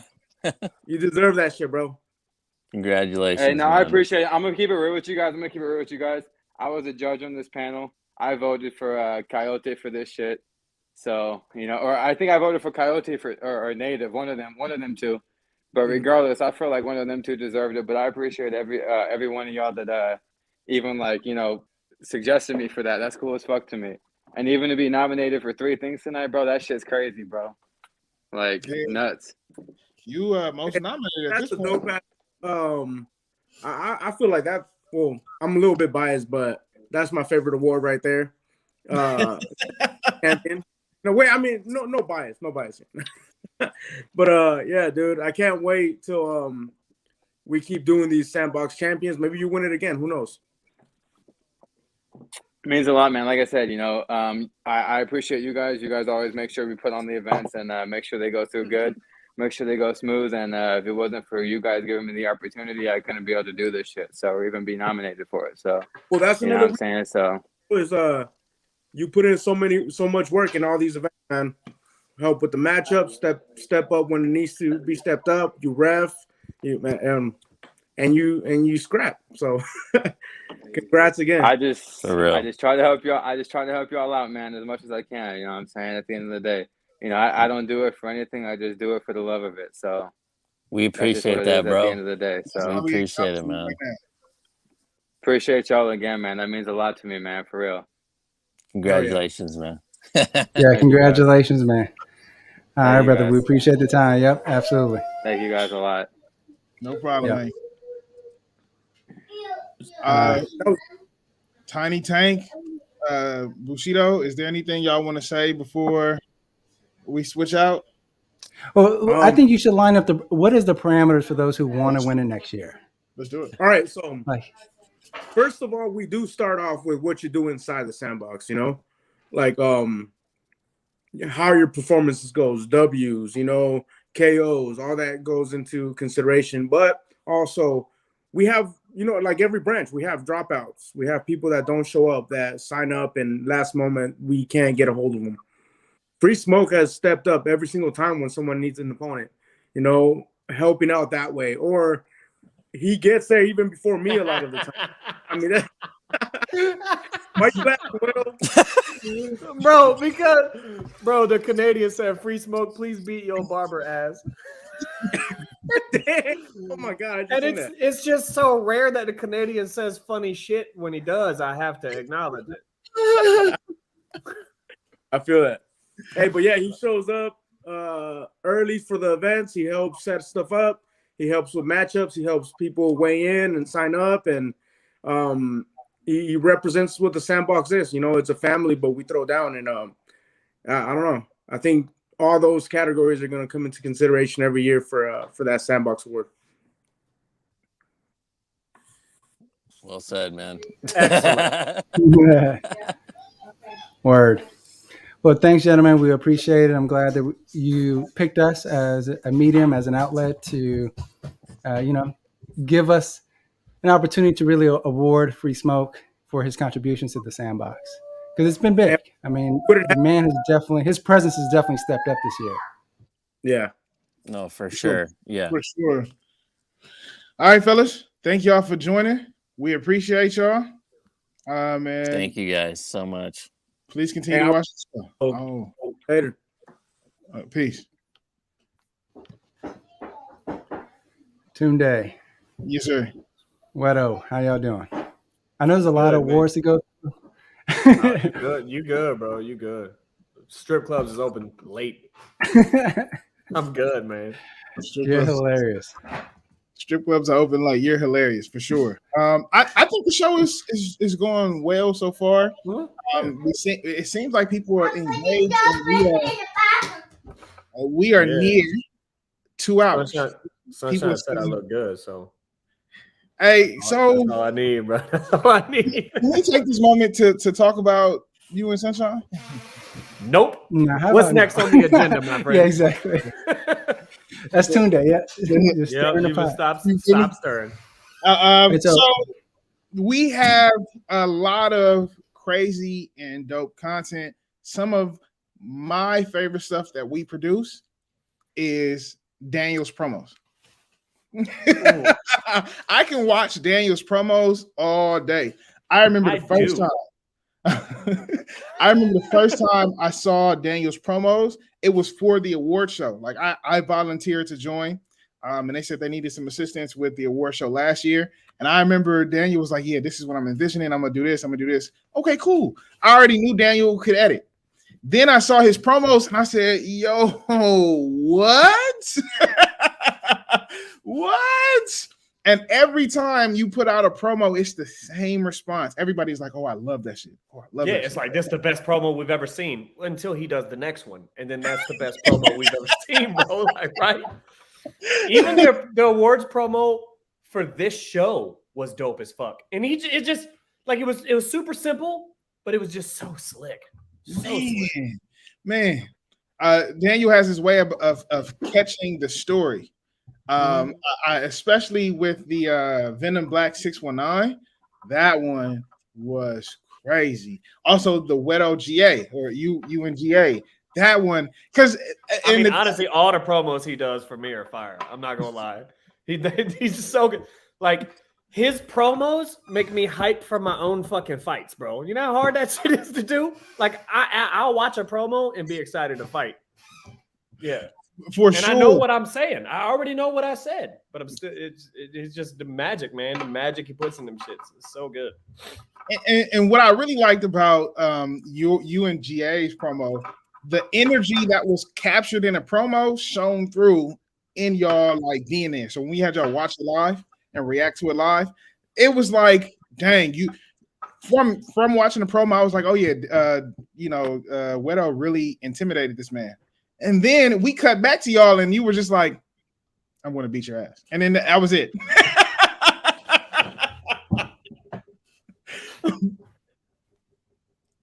Yes. I definitely appreciate that, y'all. It's definitely it's making me blush on so many levels. I'm like, all right, y'all. This is an award show, not for me, but for everyone else. But I do my best. I think that's the best that I can say. I do my best. And I'm glad that folks like it. I'm glad that folks like that kind of contribution. And it helps engage fighters and hypes up the fights. Yeah. Well, I mean, so this is Heart in the Fight. We heart in the fight. But Daniel's the heart in the fight. For sure. For sure. He's the mind. Real talk. Yeah. He's the heart. With that goofy ass smile right now. I mean, you are, though, man. You the backbone of this shit. Thank you. Thank you. And so one of the things that I love about this award show is that we have,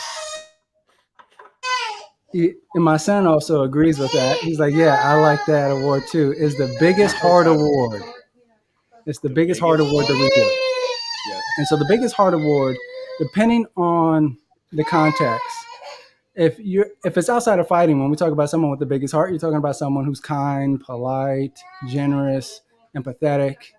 But also, when you talk about the biggest heart inside of a fight context, you see that, oh, they had a lot of heart. It means that they weren't willing to back down. They're willing to overcome obstacles, whether or not they were overmatched. Like they are willing to push through. And so we wanted to give an award that kind of encompasses all that.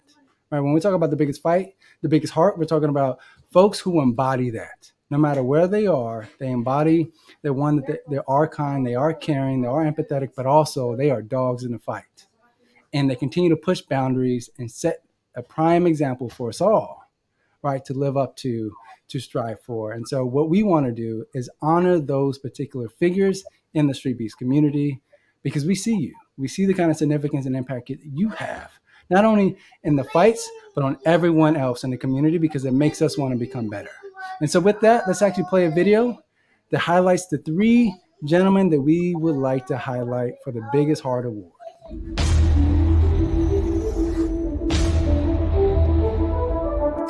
Mr. Mudd, 5'8", 130 pounds out of Roanoke, Virginia.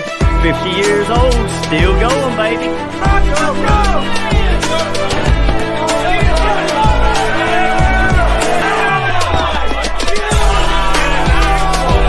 Anomaly out of Berkshire County, Washington. I'd like to thank all my training partners for beating the crap out of me so I can be ready for this.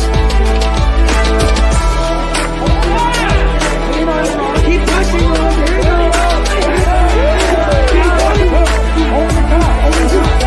WA, 50 years old, in the third and final round of life.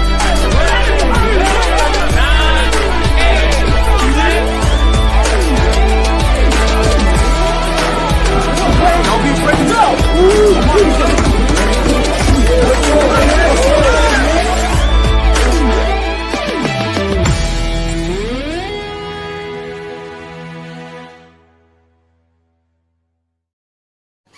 Hey, so we gonna rename this the AARP award? Oh, come on now. Nah, I'm just messing with y'all. Hey, for real, I have met. I watched Anomaly, bro. I rolled with Anomaly one time, and that dude is—I don't know anything about jiu-jitsu, and I still don't. But I just know he balled me up in a tiny little ball, bro, like a tiny little ball. Yeah, it was weird. Not hard to do. Huh? Not hard to do against you. No, because Wade's done it before too, bro. I have no ground game. I tap real quick. Man, out of all the people in Street Beefs, and I get nominated for this, I'm like baffled, man. This is the biggest award, in my opinion, that Heart in a Fight gives out. Yeah, I mean, you all are key figures in the Street Beefs. Like when I look at all you fight, and I think in your intros, you even announce your age, right? You say, look, I'm at this age, I'm at this part of my life, and I'm still fighting. And I think that says a lot. And I think it, you know, as it was said earlier, I think what it does is set a precedent since, I mean, that we can all do it when we get to that age. Because I think at some point we all realize, oh, we have this kind of threshold in our life. Oh, when we get to 40 or when we get to 50, we're going to hang it up. And it's like, no, do you see these gentlemen still going at it? There's still possibility. So I just think that you all serve as really good role models, not only as fighters, but also as participants in the branches. Like I see you all reffing as well. All three of you refereeing. All three of you are helping coordinate and set up the branch in the event. And so I think it's important for us to take some time to really honor y'all. Man, I'm honored. Thank you. I can't believe it. Yeah, and another cool thing to me is to watch you guys teach guys. Like, everybody tries to teach a little bit, but I've absolutely noticed that when you three stop to tell somebody something, they are all ears. All ears. So it's kind of huge to watch people learn from you guys. This is the See, this is a generational thing. See, my generation was taught you don't stop until you can't go anymore. And I can still go, so I ain't stopping. No excuses, no nothing. You keep going. Wait, I saw that you were saying something, but I think you got muted. Yeah, That's I said exactly it's right. a generational thing. My generation was taught you don't stop until you can't go anymore. And you don't make excuses. You just keep going. And I'm not done, and I'm still going. There we go, Mr. Mud. That's awesome, man. That's awesome. WA, look at Wade. He's the same thing. Same age, still doing the same thing. It's unreal. For sure, an inspiration. Like I'm almost 40, and I thought to myself when I You first young got guys to still getting it, huh? easy there, bro. So I thought to myself, I'm like, man, when I hit 40, I think like you said, it might be about that time, but then I see you three guys still getting out there and not only competing, but competing and winning. So I'm like, maybe I can. Like, it's very inspirational to see you guys continue to do what you do. Well, you see, we got something you younger guys can't get. We got experience. A discount at Denny's? Oh. Yeah, that too. After the experience. Yeah. Yeah, after the experience, we're all going to Denny's. Nah, I love it though. I love it. Like, and I've watched Anomaly fight. I've watched WA fight, and it's so impressive to me because these guys are both still. And I've seen videos of Mr. Muff fighting. He's still fast as shit though. Like, even though it doesn't look like it sometimes, I wouldn't want to fight any of you. Yeah, they're just so fast, bro. Thanks. Especially Wade and Clutch. Did y'all see Wade and Clutch go at it? Bang, bang, bang, bang, bang, bang. She was nuts. My head's going. Yeah, I know. And Anomaly's smooth with it, too. Like, I was telling him before you got on, I was telling him how we rolled when I was up in Scrapyard one time. And he just folded me in half. And I was like, that's enough. That is enough. Yeah. It's impressive, What inspires really y'all to keep going? Yeah, what inspires y'all to keep going? I just like it, and I can still do it. And I was raised fighting, so it's kind of normal for me. And Street Beefs give me a place to where I can go fight without going to jail. And that's like the greatest thing on earth.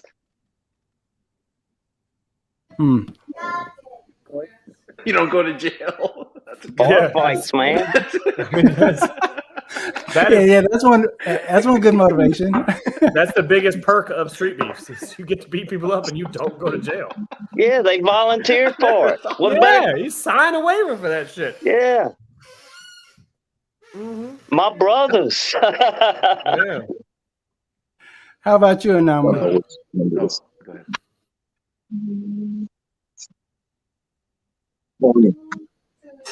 Did Anomaly freeze? He might have froze.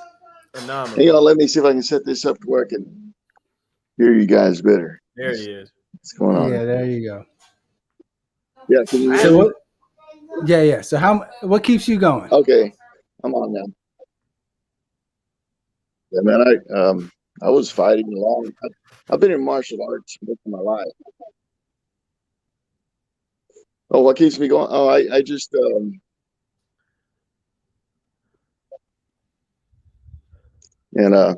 reason I stay in the martial arts right now is so I can stay in shape, because all these old injuries and stuff, I gotta keep them at bay somehow. And martial arts is my favorite way to stay in shape. Yeah. Amen. If you don't use it, it hurts worse. True. Very true. Hey, Anomaly, last time we talked, you had a big trip. You were taking a trip cross country, weren't you? To do some training and stuff like that? When is that going down?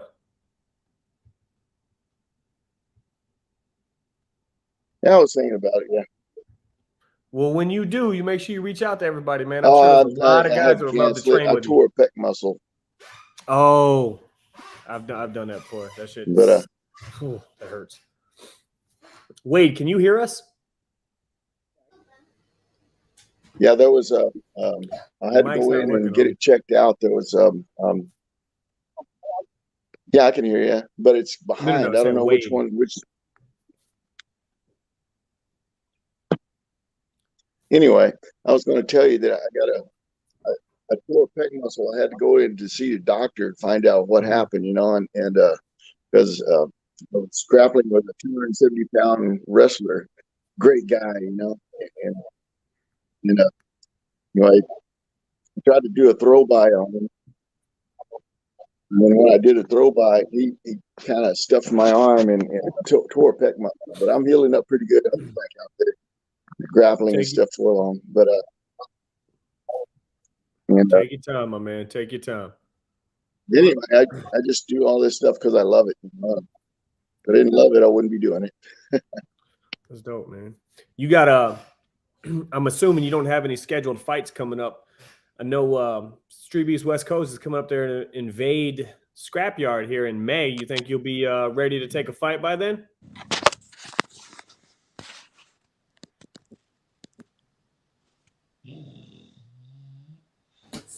Are we on? Sure. I don't know. Okay. Excellent. Mr. No, Mud, I don't think. I don't think Weddle's calling you out. I think he just asked to be willing. Nope. No, thank you. I think he's just asking if you when the West Coast comes to wants us to find somebody, not me. Not me. That's a terrible idea. Mr. Mud, you got fights lined up right now? You currently training? No, man, I'm taking a break for a bit. Okay. Yeah, it makes sense. Makes sense. That's cool.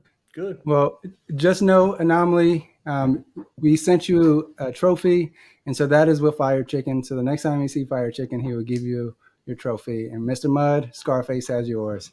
And so when you see him... Thank you, man. You got a great show, too. I love it. Thank you.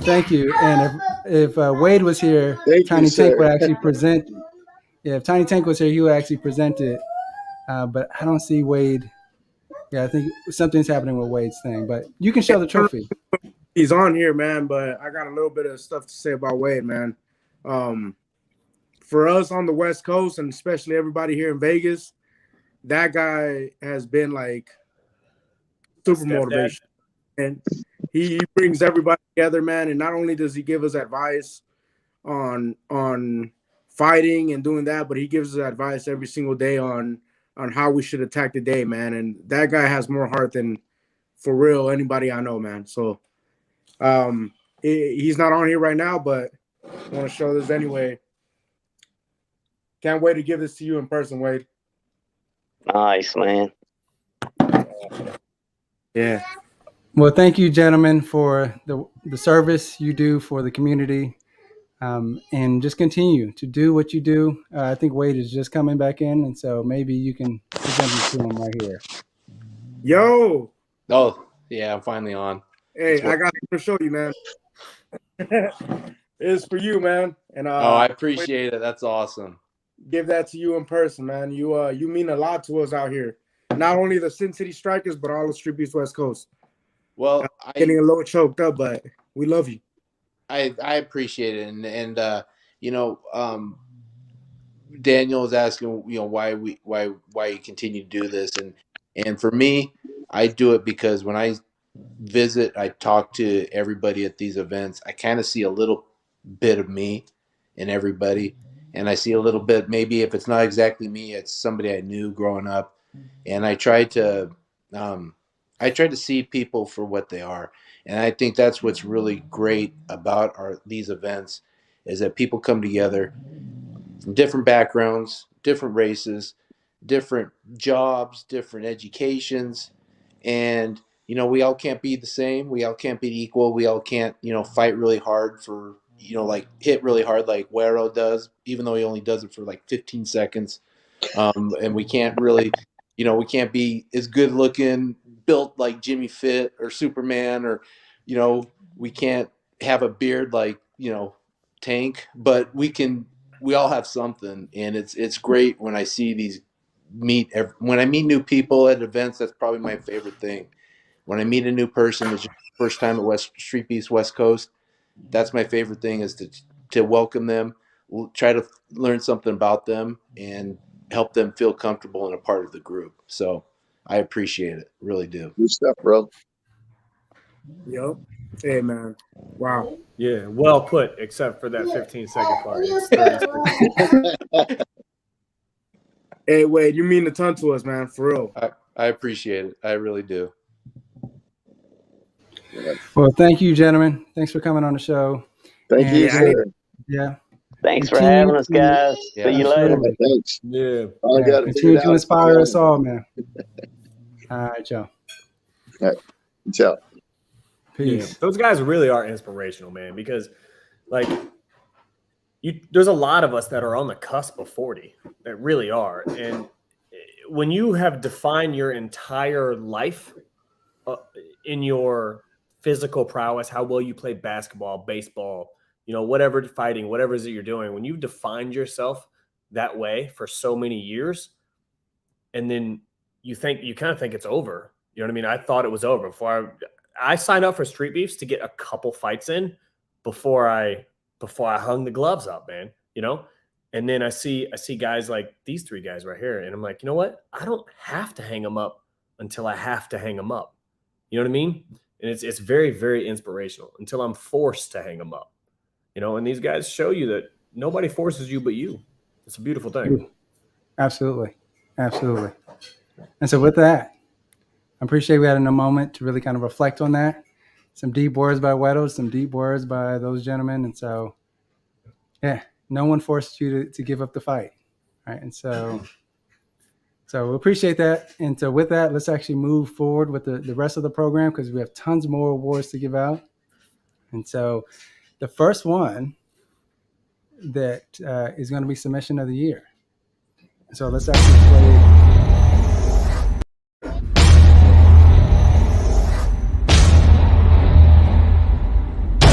Right out of Hobart, Indiana. It's my time. Welcome to the Reckless Era. Let's go.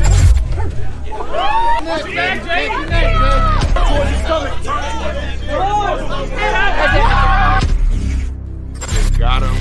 Back again. He's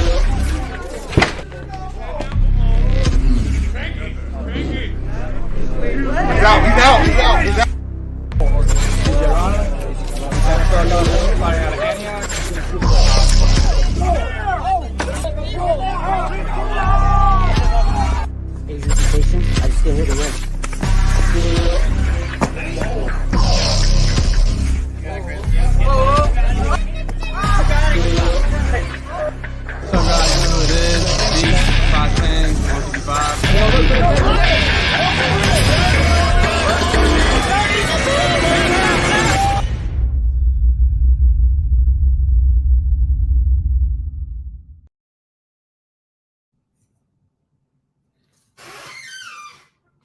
You muted. I said, what's going on, man? How you feeling? What's up? I'm good. Bro, this one's a hard one to choose, too. There's so many clean-ass submissions throughout the year, bro. There's something interesting about your background. I don't know if you... Yeah. Black belt. Things happen. I be drinking. Yeah. I mean, we all be drinking. I drink water primarily. I think you're on the Douce, is what they call it. Yeah, the Deucey. The Deucey. Watch me drop another deuce right now. Hey, go ahead, drop it. But yeah, this was a really tough category, mainly because there was a lot of good submissions this year. Really were, yeah. There was a lot of good submissions this year, and so even the people voting, there was a couple of times we had to go back and check and see if people put in their submissions, and we got our submission of the year. So I'm looking at the chat, and I'm seeing a lot of people. There's the people's votes. Wero, who you think? Who you thinking? Who you got your bid in?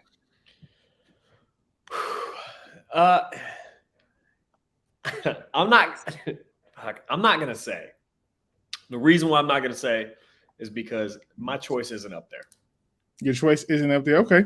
My choice of submission of the year was not nominated. Got you. So I'm not gonna say. However, if I had to choose from what's up there, man, goddamn. It's a tough, and you know why it's so tough for me? Because I don't know shit about jiu-jitsu. That's why it's tough for me. Gotcha. I don't know what I'm looking at half the time, but I know. I mean, Asian Sensations armbar was really nice, but again, I don't really know a lot about this stuff. You know what I mean? Yeah. I mean, for me, I am a Reckless Rico fan, man. Who's not? I'm a Reckless Rico fan. Not a Reckless Rico fan. And so, the fact that we got his fight up there, I think where my loyalties lie. But without further ado, let's go ahead and get to it. Let's see who won. Submission of the year.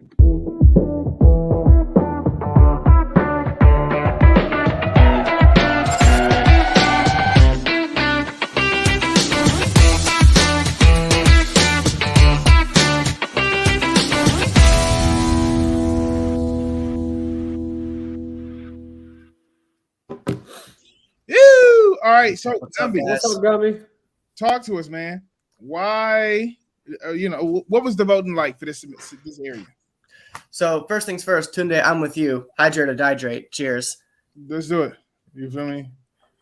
I chose Reckless Rico versus Beach. Plain and simple because of the level of grappling between the two. Like I pulled up stats. I got a full page of notes here. Hey, let's do it. You ready to go to school? Beach, I counted Beach having 9 wins in Street Beefs. 2/3 of those wins were via sub. Beach knows what he's doing on the ground. So for Rico to come in, because Rico was winning on the feet in that fight. When Rico knocked Beach down, it would have made perfect sense for them to stand back up and let Rico keep piecing them up. But when Rico went down on the ground, that's when I started to think, oh, he's giving Beach a shot to turn this around.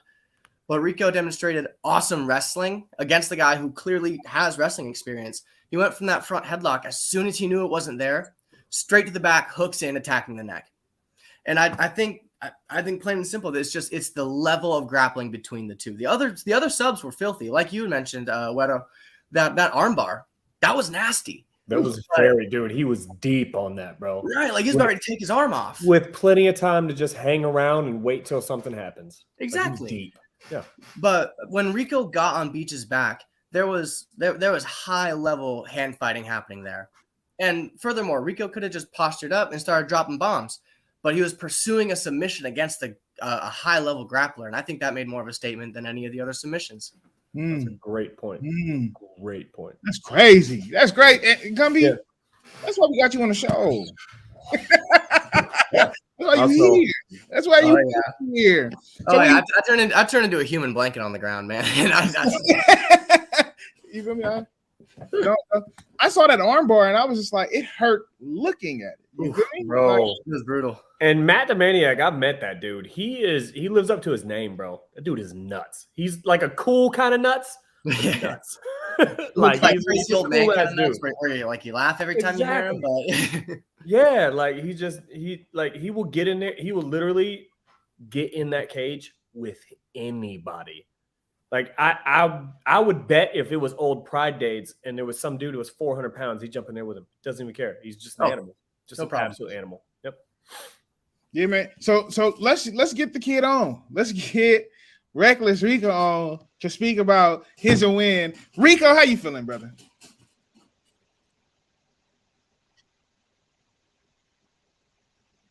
Yo. Mic check 1 2. Hello? Here we go. How you feeling? Rico, can you hear us? Hello? Hello? Hey, can you hear us? I don't think you can hear us. I don't think you hear us either. Okay. No, sir, we cannot. We cannot hear you. I'm gonna throw him in the back. All right. I'm in the back. What we'll do is we'll tap back into Rico a little bit later in the show, see if he has some words for us. But Gumby, we appreciate you, man. Is there anything else you would like to say about this? Switch out. Gumby, before you go, bro, I just want to say I've seen a bunch of Street Beefs fighters fight in person. You were one of my favorite fighters to watch in person. Oh, obviously, right behind Fair Play.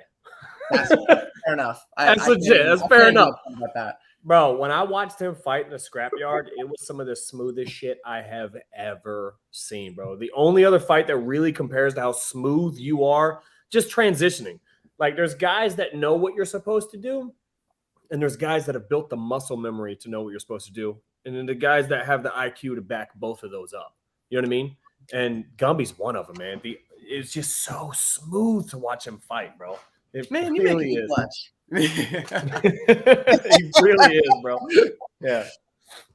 I was man. really excited to watch him fight live when I went up there. That was dope. I got one question that I want to hold on to for when Rico comes back on. I want to know why he didn't posture up and start dropping bombs when he was grappling with Beach. Let's see. So Rico, I'm about to bring you back on. I saw that he left and came back. Let's see if anything changed. Rico, how you feeling? Okay. Can you hear us? Hello? Oh, there. Can you guys hear me okay? Yes, sir. We can hear you. You guys can hear me? Yes, sir. Can you hear us? I can't hear y'all. It's making like this, like sound. Maybe try without the headphones. Yeah, I'm like I can't hear y'all. Oh, you said take out the headphones? Okay. Let me disconnect the Bluetooth. Let me try that. So while he's figuring that out, The charades champion of 2021. Right.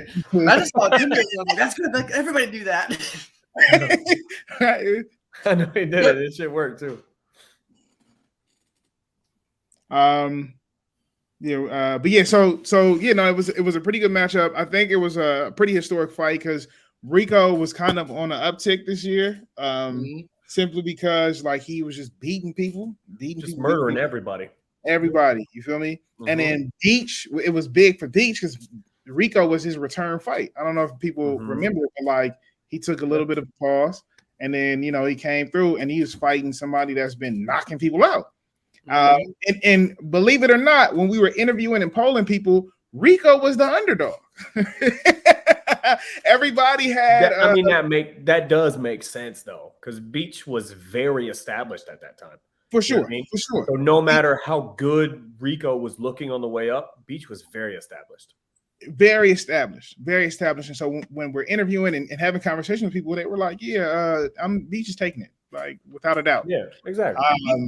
People don't realize Beach has got heavy hands. Like when you look at the guy and he's built a lot like me. It doesn't look like he's got a lot of power to him, but when his glove hits the body, it's like a bag full of nickels. It's nuts. So I'm gonna bring Rico on and see if we can check his audio. Rico, how you feeling, brother? Can you hear us? Hello? Yeah. Nothing. Nothing. It's terrible. It's terrible. You doing Naruto signs up here. You're gonna be in a beef fight throwing the wrong gang signs right now.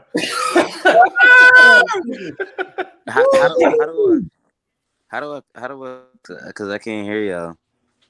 So I'm gonna just text them in the Hey, background. turn. How do you do turn your volume up? I wouldn't even know. That looked like you're pulling a trigger, so I'm gonna stop here. So, Gumby, we appreciate you being on. Reckless Rico, if you can or cannot hear us in the back, we're gonna tap into you a little bit later. But Gumby, thank you so much, man. We really, really appreciate you. Thank you for having me on. No problem, man. All right, I'll be around. Have a good one, y'all. Peace. All right, thanks, Gumby. All right, gentlemen. So before we move on to the rest of the show, folks already know that my wife is pregnant. She's 9 months pregnant. Does she just have a baby right now? No. But she's on the verge. She were really close to having a baby. So I couldn't just give out the biggest heart award without actually being able to demonstrate that on my end. And so with that, before I actually bounce out the show to be sure that I am supportive of my wife through this process, and also my 2-year-old who's running around. I'm pretty sure most of y'all heard that through the entire show. Mm-hmm. Yeah, he has tons of energy for everyone. So I am going to peace out of the show and let y'all two run the rest of the show. So I just wanted to make sure that I, one, demonstrate that, but two, make sure that I told everyone thank you for coming on the show, for hosting the show, but also for everyone tuning in. Thank you. Like it gives me joy to see the community that we've built. For sure. And this Hard to Fight wouldn't be what it is without you. So yeah, man. You'll be here in spirit. Thank you, gentlemen. And I will give you a heads up when the baby is here. Yeah, text me. All right, I got some Wero onesies in the process too. I'm just a baby up in some Wero onesies, bro. It's gonna be dope. All right. Hey, thanks, man. I'll take a shot for the baby right now. Oh, thank you. Mm-hmm. Thank you. Let's do it. Yeah, Daniel, thank you so much, man. We appreciate you. And we appreciate you creating this for us, man. Yeah, absolutely. Well, I look forward to watching the rest of the show offline. And so with that, we have the KO of the year. Let's go. Let's.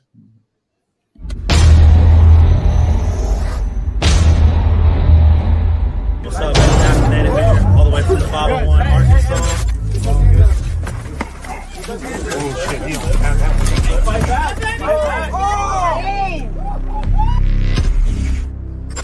More Arm & Hammer. Figure it out. Warrior Strike.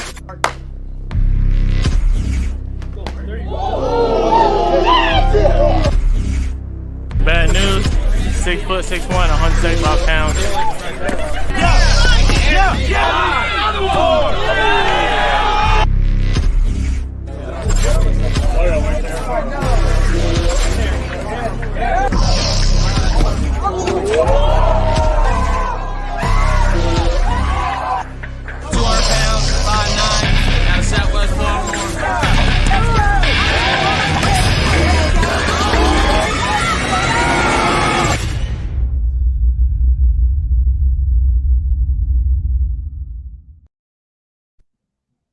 Bro, man, I feel like I was nominated twice.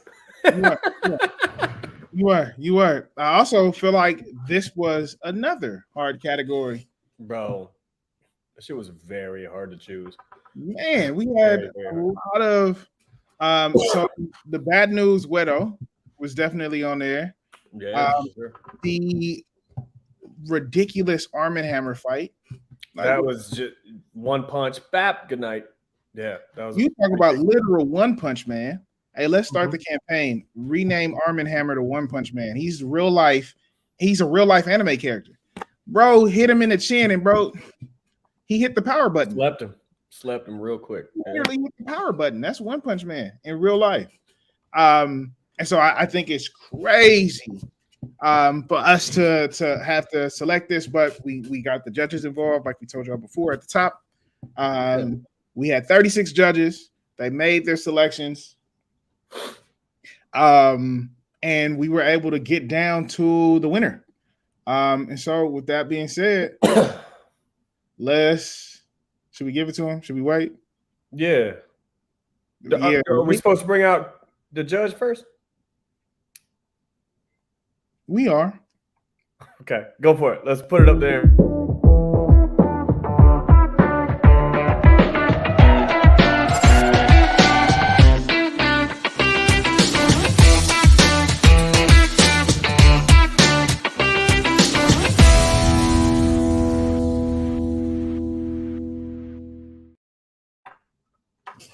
Bro, showtime. And that's it's watching that man box is beautiful because he one of the most talented offensive boxers in Street Beefs. He throws punches and bunches. His combos are clean, they're tight, they're accurate. I mean, he's probably got to work not to knock people out with those. You know what I mean? Yeah. It's very impressive. Very impressive. Yeah, no, I think that he definitely displays a high level of boxing. He's both like into fight IQ, composure, or not even both, all of fight IQ, composure, and power. He kind of reminds me of the precision, like your precision. Like the Wero is known for you are known for your knockout punches because you get your punches to where they need to go. And he has the power to loosen up people's defenses at later in rounds to get his punches to go where they need to go. He's got the cardio, and he's got the cardio as well. Got everything. He's got all the bullet points of what you need to be a good boxer. Yeah, he's got all the tools. And so he has all of the tools to like lay somebody bare to knock somebody out, and so he did that. He's shown that. He's shown through with that. And so for this category, somebody asked what the criteria was. It wasn't the people that were voted. We asked everyone, right? First, we said, "Hey, yo, like, what are some fight knockouts or some knockouts from this year that were crazy?" And so there wasn't a bare minimum amount of knockouts. There wasn't no like, "Hey, you need to have done X, Y, Z." We just said off a sheer display, what was a crazy knockout, and then the people gave us the list and they voted from there. No, we're at the 2-hour mark, Kevin. We can't do that. But what we can do is get King Madness up here because he definitely voted. King Madness, thank you for coming back on, brother. No problem, no problem. How's my voice? Y'all hear me good? Solid. And so talk to us, man. Talk to us a little bit about how the selection process went for you for choosing Showtime. Hey, that fight was awesome, man. I mean, first off, it was a very entertaining fight all the way through. I mean, they were both trying to give it their all in that fight. They were all really banging out, throwing the combos.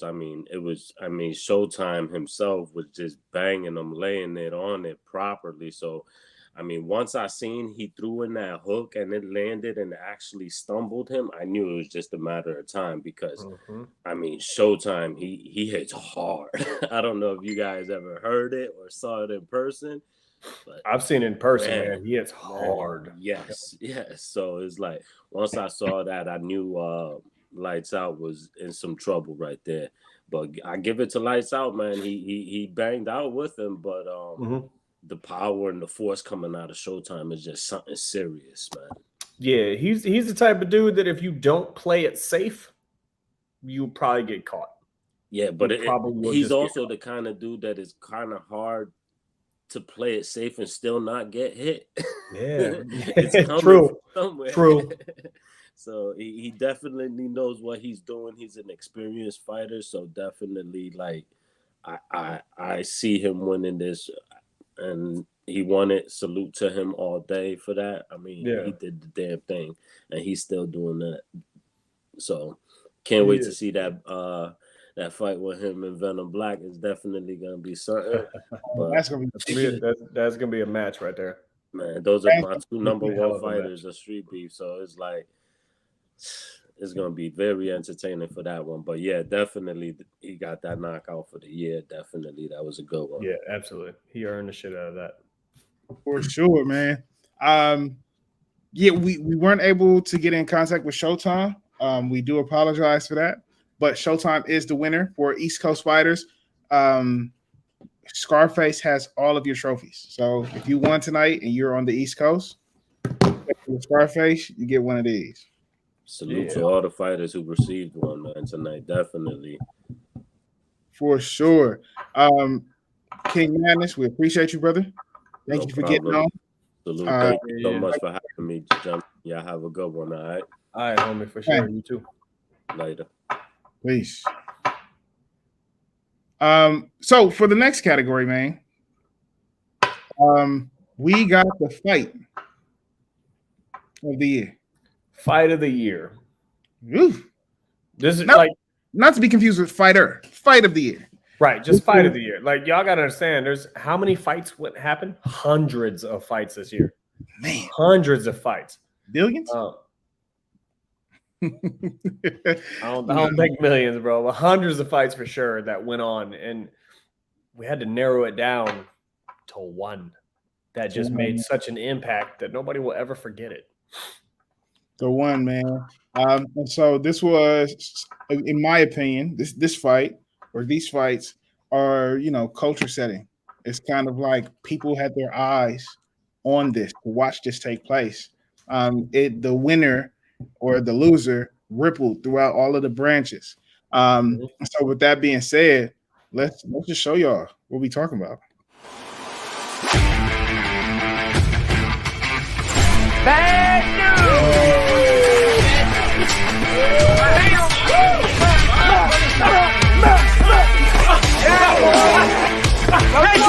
Go to work! Go to work!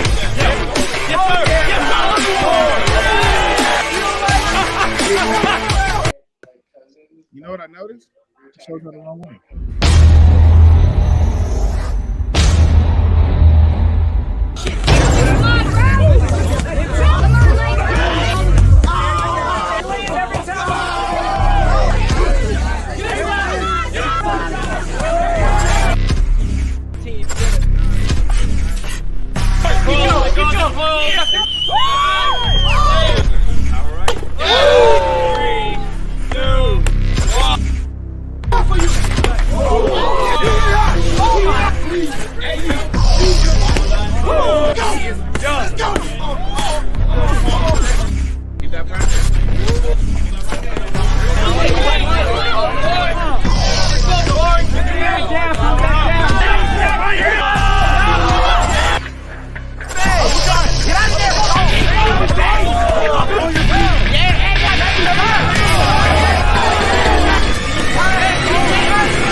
I don't know if y'all noticed, but several of those were from the OG Invasion. I just turned on the music. I'm waiting for it.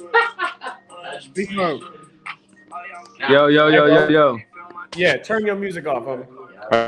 Hold up. I can't hear that one. Yeah, can you hear us now? Okay. So, perfect. Nailed it. Here we are. I seen a couple of those are from the OG Invasion, and that's like a lot of people don't understand how big that event was. You know, you got an up-and-coming brand new branch that brought 20, 25 fighters out there. You know what I mean? It was dope. It was super dope. Look, keep going with her. Nah, go ahead. Free smoke. I got free smoke. He the guest. He the guest talker. He let him do his thing. Which one are we on? Fighter of the year? Fight of the year? My shit glitched out. Fight of the year. Fight of the year. Fight of the year? Yes, sir. All right, so listen, without giving it out right now, because I know we haven't announced it yet, but without giving it out, I went ahead and picked Fight of the Year based off something that had like the most impact, you know, something that meant a lot to not only one branch, but the overall branch as a whole. You know, I picked something where, you know, both fighters were considered top of their class in both of their branches, you know. Picked something where both of it lived up to exactly what everybody thought it would be.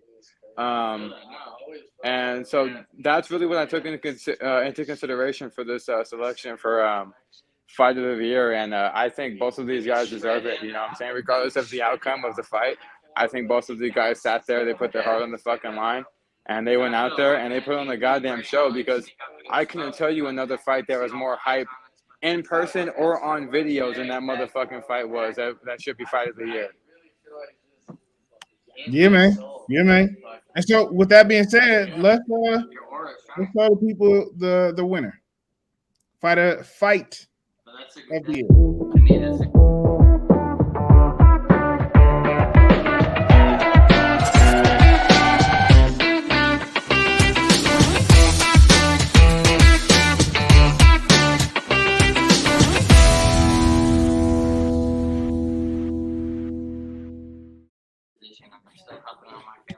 So, Free Smoke, let's talk about it, man.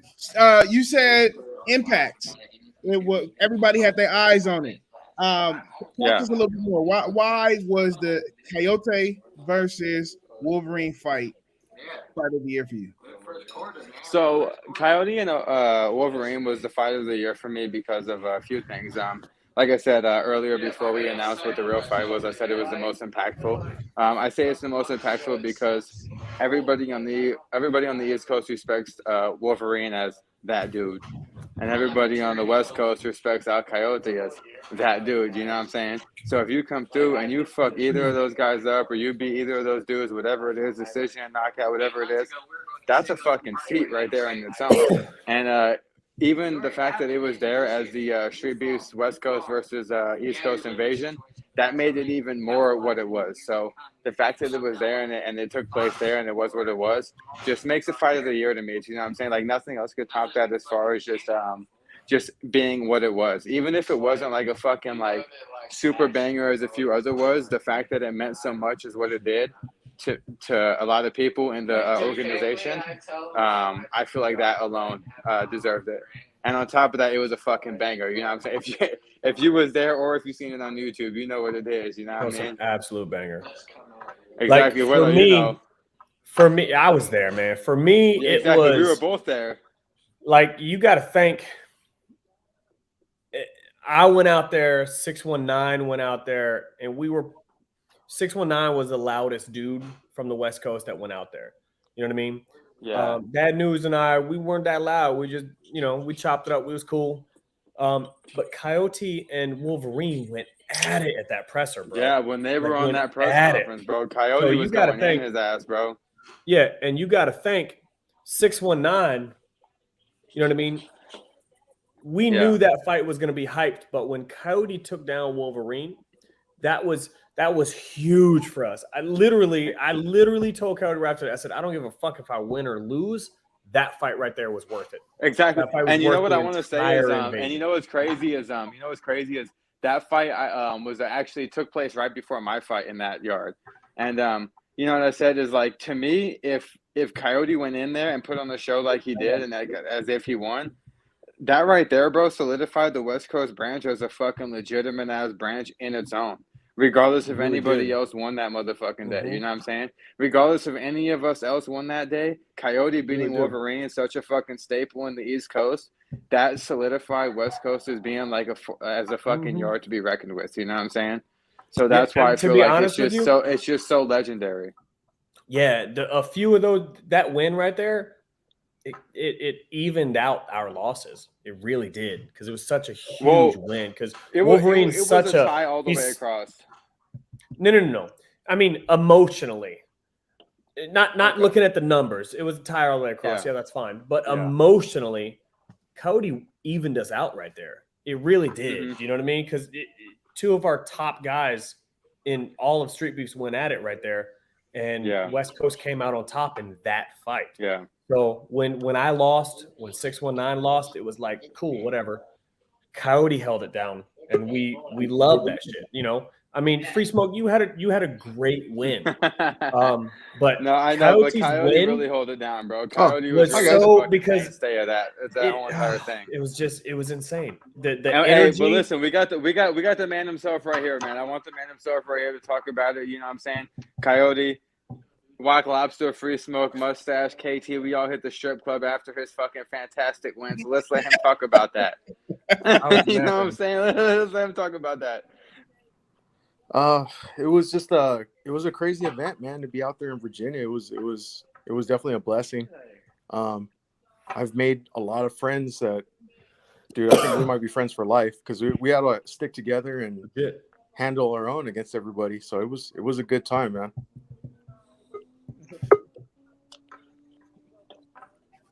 Yeah, man. So talk about because you won the award of Fight of the Year, man. Do you feel like your fight was culture setting? I guess so. I guess because it was just the fact that we had to bring the West Coast and the East Coast together. You know, I know there was a lot of bragging, a lot of hype behind that. Mm-hmm. So it was, yeah. I guess I can see the significance in it. I'm just grateful to you guys recognize that. You know, and it was a good time. Trust. It was great. So I'd like to go ahead and hop on here and ask a question if you don't mind, Tunde. Let's do it. Coyote, how do you feel like you being as far as that fight that like connected the West and the East Coast branch as far as like legendary status and fight status goes? How do you feel as you being that guy to like set the bridge between both branches right there? Oh man, that's it's humbling. It's humbling for sure. Sorry, man. Hey, Free Smoke, did you just twirl your beard, bro? Hey, you like my shit? You like my shit? You Straight twirl that shit. Like he was leaning into you, like, hey. So let me ask you a question.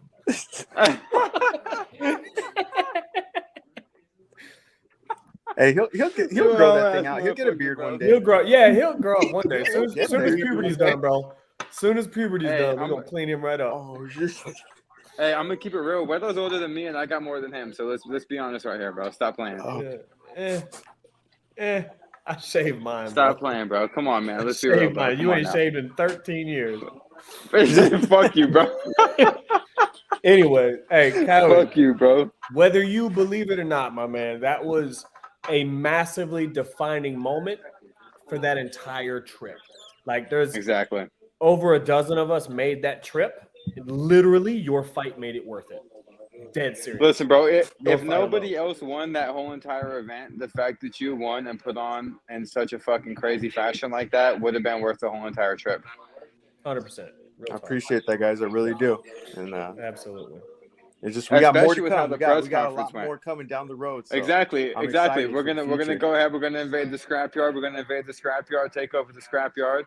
And you know what I'm saying? We're just gonna keep moving, man. West Coast is going up, man. Again, Coyote, congratulations, man. You're a fucking staple of the West Coast, man. Everybody always looks forward to your fight, man. Thank you, man. Yes, appreciate it. And always, brother. Just we'll catch you around. Appreciate you. Yep. Later. And Free Smoke, it's always a pleasure to have you on, brother. Be safe, guys. Love y'all, man. Love you too. All right, man. Hey, this little hair just poking up like that, bro. Hey, y'all. So as we talk about ending the year, let's get into what next year is going to look like. We have a lot of stuff coming for y'all. We have season 2 of Most Undisputed. We got season 2 of Wero and the Mexican. We have more fighter profiles. We're going to double down. We're going to have more of the Wizard making promos. Who's not excited about that? Bro. More specifically. Dope as shit. More specifically, we understand. So in the chat, there's a lot of conversation about the representation of Scrapyard. We understand that. Daniel had the foresight to say, you know what? Who is speaking on behalf of Scrapyard at this point? And now Scrapyard has a podcast. We're going to welcome you. We're going to welcome Scrapyard. Ladies and gentlemen, you are looking at Brick Breaker podcast. It's supposed to be. How you feeling? Good. Isn't there one more to that podcast? Yeah, there is. Viking Warrior, right? Viking Warrior. Okay. Viking Warrior. He was here. I don't know where he went. Oh, Viking, come on, get your shit together. Yeah, well, he's always late. That man a break. Yeah, he got like 15 kids, bro. He on CP time. 15 kids he got to take care of. So y'all cut that man a break. CP time. Yes, sir. Okay, cool. Let's talk about it though. Like, y'all got a podcast now. Like, what do you think the importance of y'all having a podcast is? Personally, I think that it's really good to let everybody know, like, how the Scrapyard came to be, kind of what obstacles we've overcome, where we're at now, and what our plans are in the future. I feel like because we're not putting our videos on the main channel, that we get skipped over a lot, and we put out really quality fights every single month. We've got some big superstars out here, despite not having that exposure of the main channel. We still have fights putting out, some up to almost 2 million views, 900,000. I mean, we're getting some serious views off of our own channel there. So I want to give people more insight and perspective on what goes on out here. I feel like the Scrapyard is slept on. I've been waiting for 2.5. How long has this been running? 2 hours and 45 minutes? You know what I'm saying? We have about 1 nominee in the awards. You know what I'm saying? I can name knockouts in the Scrapyard that killed the knockouts. You know what I'm saying? And it's a Scrapyard fighter who got knocked out. But I'm not here to argue that. I'm just saying we're slept on because of the fact that everybody who's came out to the Scrapyard went home with an L. Hey, my shit was a no contest. God damn it. Including you, or no decision. It was a no contest, bro. Yeah, we don't count I nothing. did get my ass whooped for a round, though. I ain't gonna Now lie. you got hit in the cojones. Hey, Jay. I got beat up for a round before that, though. I ain't mad at it. It happens. Yeah, What do you Chase the Dragon. Hey, Jay, what do you say? We don't pay people out at the Scrapyard, but what did you say we hand out? L's. And we hand out receipts. We hand out all that. You know what I'm saying? You're gonna come on vacation and leave it with a black eye. They hand out the best Phillies. Reality check. That's what you told me we had. Reality check. Yeah. Reality check. Hey, the Canadian, why you talking? You went up there and got your ass beat too. Shut up. Hey, I'm coming back though. I'm coming back for more. We hand out more, baby. I don't care. I don't care. It's win, lose, or draw out here. I can't wait for the invasion. Since we talking about it.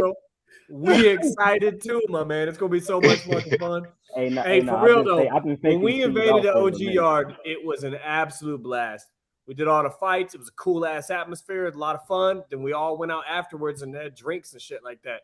But we can just party at Fire Chicken's place. Yeah, and that's the big thing, Wero, about the Scrapyard. We don't really have too many beef fights because when you come there, it's all love, it's all positivity. Like you can come here and get help more than you can come here and find a beef. Hey, exactly. On the West Coast, bro. What if we had 2 beef fights on the West Coast in a year? We don't have a lot of beef fights, bro. People be and one of our beef fights was because there was a fight that they had that turned into a beef fight during the fight. So I mean, it wasn't even a thing. We don't do a lot of beef fights here either. I love a lot of fights, not a lot of beef fights. It's gonna be a good ass time, bro. It's gonna be a good ass time. I'm really excited, man. So when Daniel broke the news to me and told me that Scrapyard is getting a podcast, I was excited. Simply because I think that our intention at Hard to Fight is to make sure that everybody who's fighting in street beefs has a voice and can be heard. And so it sounds like y'all are ready to say what y'all got to say and get some things off y'all chest. I know that Fire Chicken, you have the crazy edits, bro. You got the crazy edits. Y'all recording 4K game, bro. Y'all asset. That needs to be another category. Wizard versus Fire Chicken for these damn edits. Right? I had no previous experience with video editing prior to the Scrapyard. I forced myself out of necessity to learn how to do every bit of that by watching YouTube videos on a daily basis, by purchasing my own programs and playing around with stuff and listening to people to find out what works and what doesn't, because I've had some ideas, but it just didn't really pan out when I put them out. And I would actually pay attention to what YouTube would say, because you know, their opinions on YouTube, no offense, guys, but you get some pretty like disrespectful and crazy ones, but you got to take the good with that too, because there are some good ideas out there, and I try to at least keep an open ear and make adjustments as I go. And you did a phenomenal job, man. Like Scrapyard definitely pioneered some shit as far as street beefs goes when it comes to like the slow-mo in the corner, the picture-in-picture, like all that shit, man. That's literally one of the reasons I wanted to go up and fight in Scrapyard a year ago, because I'm like, I want to see what I look like on that video. You know what I mean? Well, we'll get you another slow motion in May. How about that? I appreciate that. Yeah, I'll be there. And I'm the fighting, turf man. was a game changer too, Steve. The turf was Dude, a game massive changer. Game changer. That was my Turf is wife's so damn idea. slippery. I shot that down. My wife made that suggestion to me. She's like, "Oh, why don't we put turf in there?" And I laughed, and I said, "No." And then I started thinking about it. I'm like, "Okay, fine." And so I mean, it's all her idea, and it ended up working perfect. Good. It feels good. It really does. Like, I know. Jay got him. You do MMA, so you don't got shoes on. When I was up there, I didn't have shoes on. It felt good. Felt clean. I was sticky. It wasn't a problem, man. I don't remember it being an issue. Yeah, it wasn't an issue. I don't think it would work anywhere else, though. It really wouldn't work anywhere else. And like the hotter climates, I know I've looked into it. I think it's perfect for up there. It really is absolutely perfect. We need it. We need it.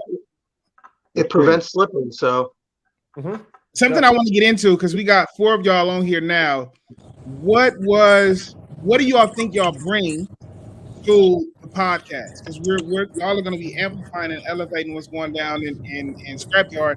What do y'all bring into the podcast? Especially you, Canadian, because people see that you was in the West. Now you in Scrapyard. You know, people are asking questions. I moved. What do you bring to the podcast? What do you bring into the podcast?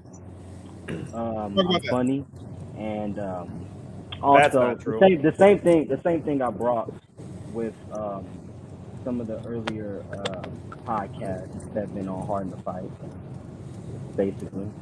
But just bringing like Scrapyard is the most slept on branch. But what's crazy about it is that Scrapyard is also the most efficient branch that we have, and it's not no kind of like, I didn't get thrown out of West Coast. There's no beef with me and West Coast. I moved. Rent is mad expensive, and I'm not going to the retirement state like Wero. What I bring is bringing people together and bringing eyes. Now, whether it's me wilding out in comments, whether it's me being comic relief between these 3 gentlemen right here. Nah, Jay got him funnier than you, bro. Yeah, Jay got him way funnier than me. But he way funnier than you, bro. Off top, we can have a roast. You know what? Nah. We can have a roast. This guy came on the show looking like the last weekend. That's what we bring. That's what we bring right there. That's the last weekend. That's what we bring. You're looking like last weekend, bro. That's so funny. Thanksgiving weekend. Hey, yo, if y'all seen Jay Gotham's like, my bad. If y'all seen real talk, you know what I'm really looking forward to? Jay Gotham intro song. When y'all do that, because I know you're gonna do an intro song, bro. I'm looking forward to that shit. Hey, I got bad reviews on that, but I wrote it just for the Scrapyard, so it's not supposed to be like a lyrical ass song. You know what I'm saying? It's a Scrapyard theme song. That's just like saying the Spider-Man song is whack. Who's giving you bad reviews on it? You got like you got hundreds of thousands upon millions of people that have seen or heard that song through our stuff. Now, granted, they might not be the people that are giving it bad reviews might not have any association with the Scrapyard or Street Beefs, so their opinions don't really care. Right. I don't think that you intended. I don't think that you intended to make that song to, have it be the Billboard #1 top hit.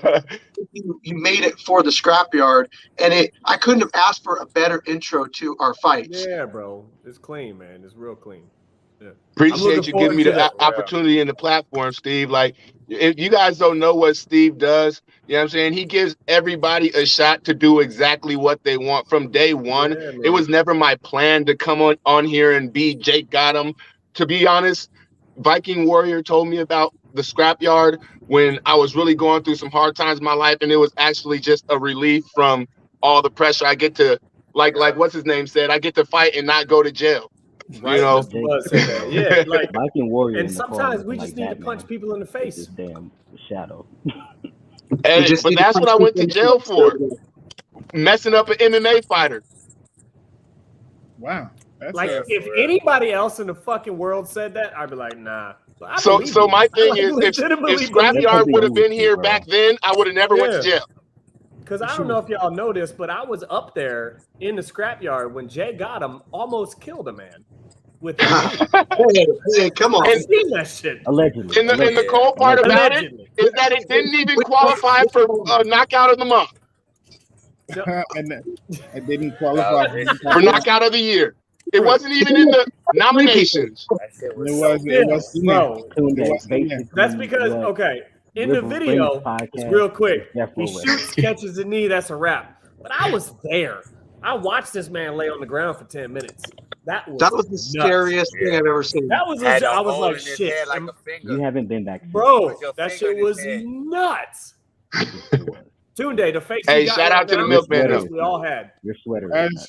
I'm imagining. I'm imagining it in this moment. It was nuts, bro. It was Your absolutely. sweater. He just, and it wasn't even. It looked like a natural reaction from Jay Gotham. Like homie shot, like he just a- lifted you the like knee a up, father. bam, and that was a wrap. That was a I wrap. mean, at that point, I didn't wrestle, so I didn't know what to do. Yeah, I feel you. I think you nailed it.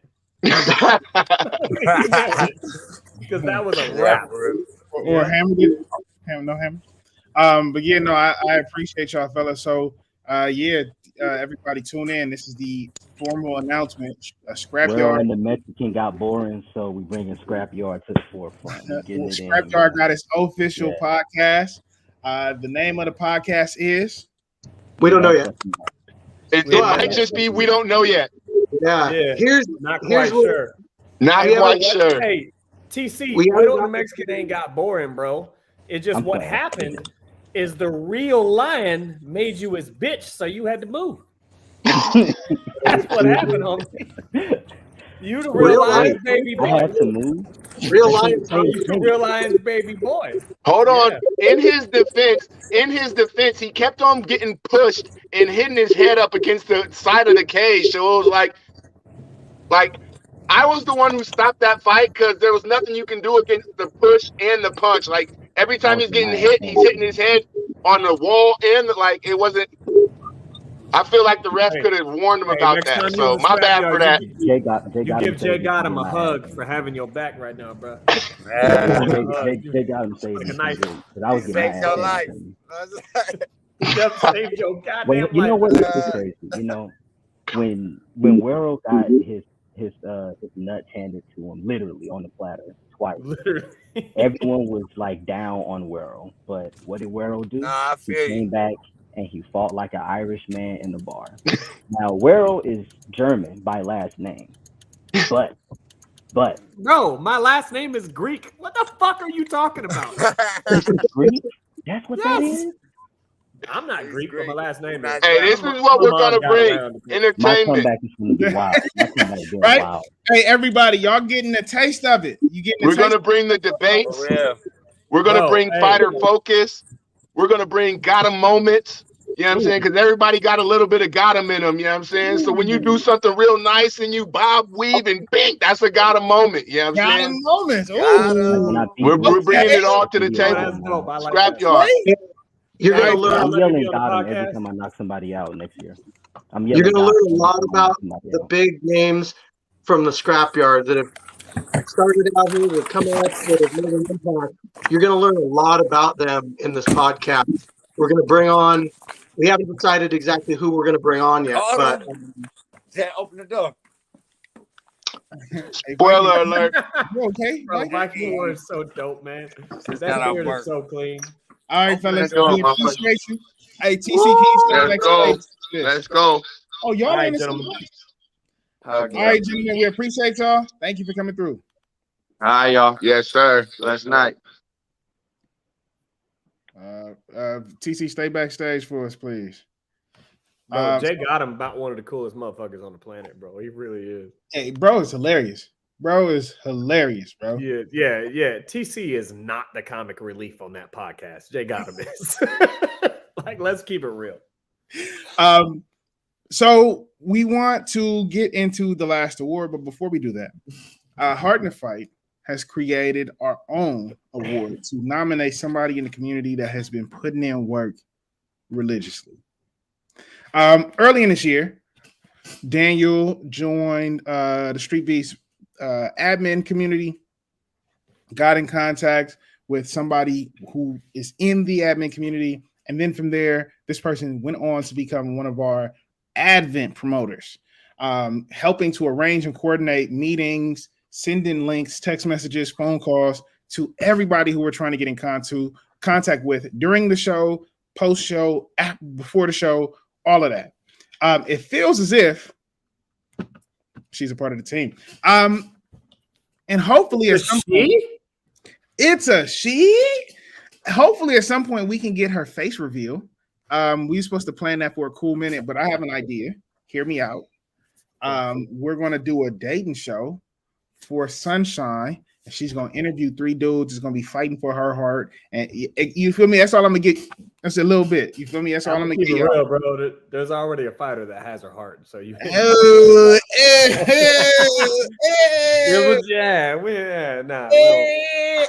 with that being said, without further ado, Sunshine, we would like to award you at Heart in the Fight with Supporter of the Year. Thank you so much for your commitment. Hey, real talk, you guys have no idea what this woman goes through behind the scenes. Man. Like, it is a full-time job for her. She is constantly messaging people, constantly putting fires out, constantly setting up events. She does so much on the back end. It's absolutely ridiculous. For sure. And so we it would be remiss for us to have an award show and not acknowledge somebody who's been putting in work for us. And it's not like we ask. She be putting the work for us herself. Yeah, it's just what she does.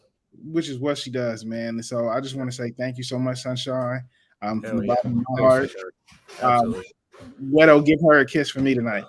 And so with that being said, we're gonna get into see, now she's saying stuff, and I'm gonna say prove it because you got stuff in the chat. No, I can't see the chat. What she said? Where's my cursor? Okay, cool. Sunshine, how am I supposed to be aware of this? How am I supposed to? I'll go ahead and vouch for that one. That girl got some cakes, boy. I'll vouch for that one. She got cakes. My birthday's coming up. So with that being said, the last category, the moment y'all all been waiting for. You feel me? We at the beginning of this, we've wanted to know who is that dude in Street Beefs this year. So we scoured. We talked to all of the judges, 36 of them. We told y'all at the beginning, 3-6, and they gave us the names for Fighter of the Year. And so for this category, for this section, I feel like we may already know. Play that video though. We may have already seen the person, we may have not. But this person has definitely put in work. And when I think of Fighter of the Year, I'm thinking of somebody who is damn near unbeatable, willing to fight at any point in time, and is ready to fight and ready to go. You feel me? Prolific. And so with that being said, let's play this trailer. Bad news!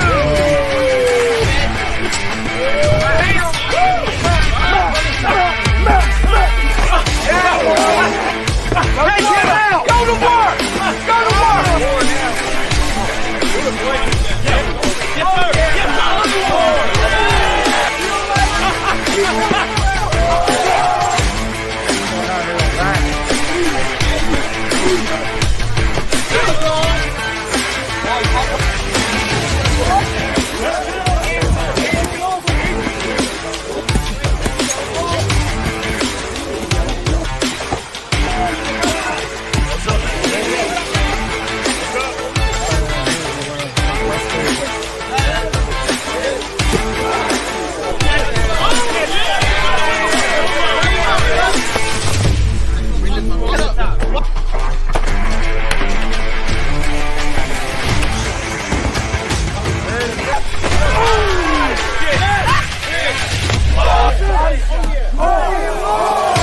Got a brother by the name of El Coyote.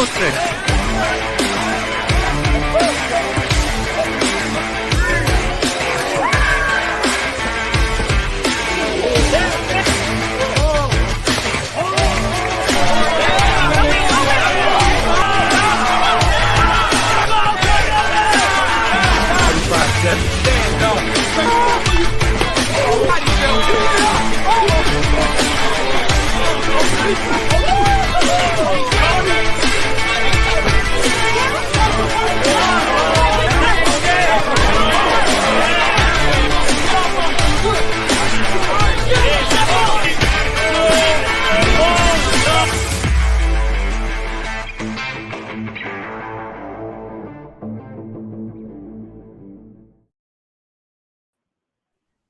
Hey, bro, that trailer reminds me of that time that 619 and I flew all the way to Virginia to get our asses beat. What's up, Tom King?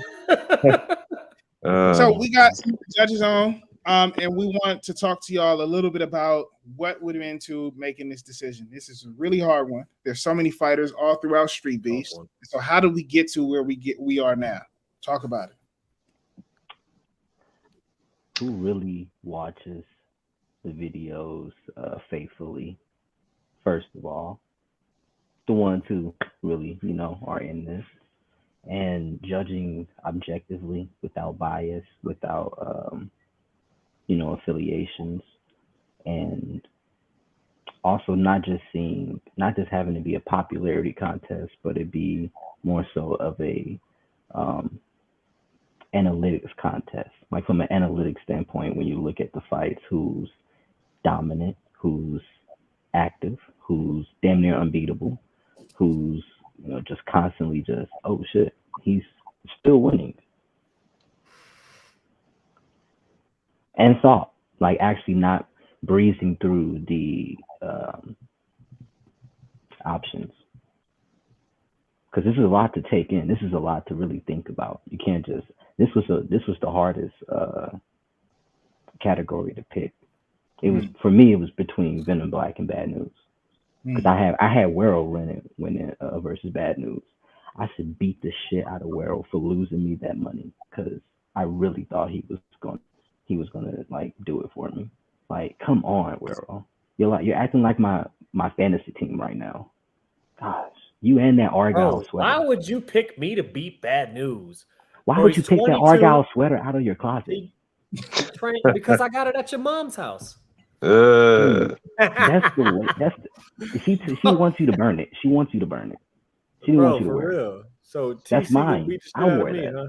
That's cute. Hey, Samki, tell us about your process, brother, for this section specifically. I mean, for me, man, all those guys are deserving. You know what I'm saying? But it was easy. It was easy when you just really break it down.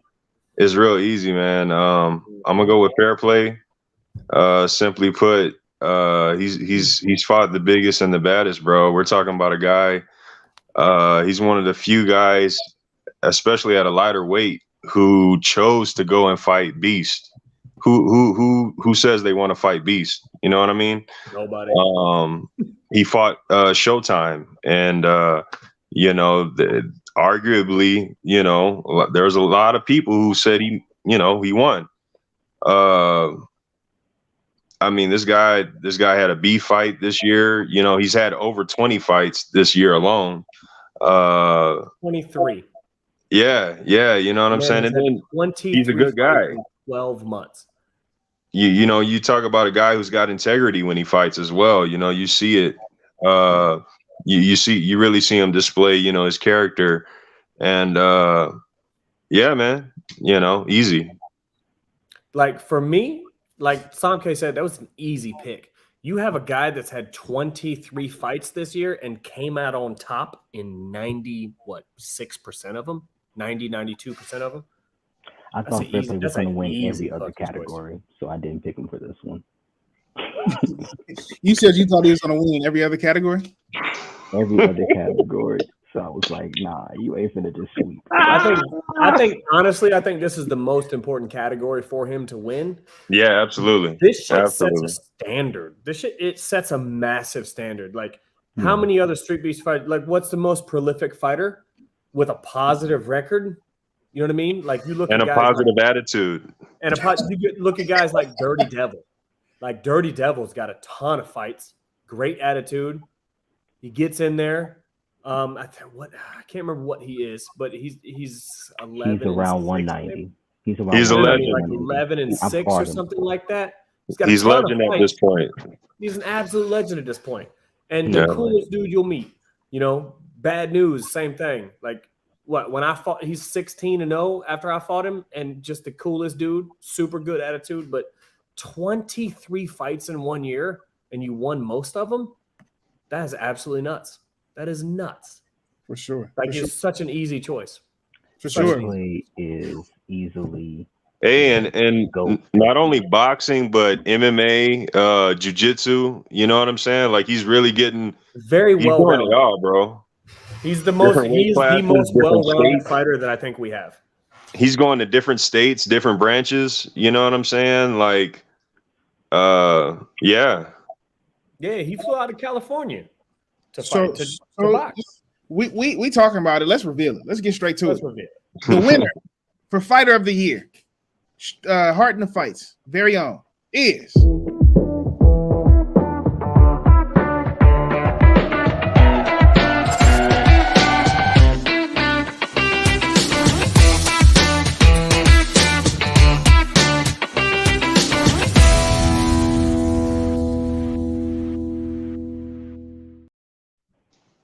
So as you all can see, we were kind of hinting at it, beating Hey, around. man. Big shout out to Fair Play, flat out. Fair Play is my GOAT. Fair Play is the GOAT. Dijon, if you watching this, bro,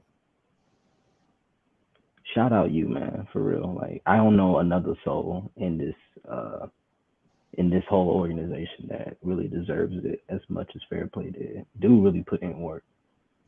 And he's gonna have a great pro career. He's gonna be the best pro.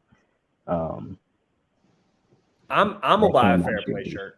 Like when he comes out, like if he keeps the name Fair Play, I'll be rocking some Fair Play merch for sure.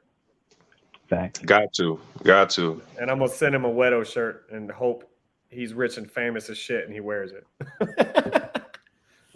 Bro, I'm gonna be honest. If he comes out to Vegas. Vegas, I'm trying to get that spar session with him, man, because just that style, man, that nobody's got a style like him. Yeah, man. You know, you just don't know what you're gonna get, and you know, it's playing that puzzle game. You know, I told him that.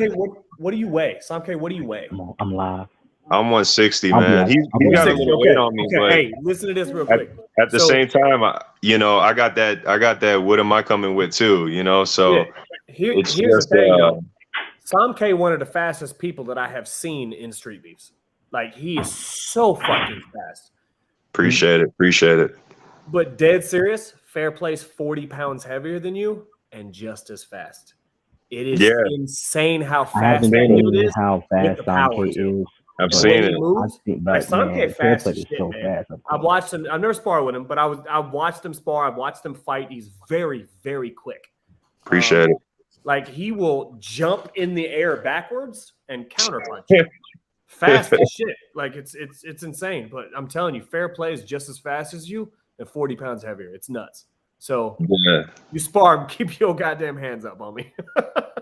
Yo, but that's the beauty of it, man. That's the beauty of what he does. You know what I mean? Like it's like, whoa, I recognize the art, you know, and the freestyle, you know, the imagination, you know, and then to be successful to this degree, you know, like damn.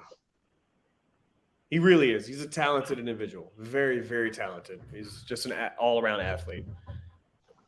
For sure. And so, fellas, we couldn't get in contact with him. We'll definitely get the word to him. Canadian Samke, thank you so much for being on. We definitely appreciate you. You gonna kick me off? Thank you. We're not kicking you off. Yeah. I'm not kicking you off. Boop. You go. So, with that being said, today you the man, bro. Look, we got a program. We have been on this for 3 hours, y'all. And we got 20 viewers. I want to say thank y'all. Y'all stay to the end. Thanks, guys. We appreciate everybody. I know some people chop it up and watch tomorrow, but the people who stayed and watched the whole thing, man, we appreciate you guys. We really, really do. Like this is what we do it for. This is what we do it for. And I just want to honor the fact that we at Heart in the Fight understand that we're building a family, we're building a community. With this 1K subscriber mark, we're looking to get even bigger. And so thank you all for tuning in. Thank you all for watching. Thank you all for sending us messages on Instagram. Thank you all for sharing links. We really, really appreciate y'all. And we want y'all to know we are not going to let y'all down moving forward. We're going to bring better content. We're going to bring more content. And we're going to involve the community even more. And stay tuned for Wero and the Mexican season 2. you know, we had to plug the show.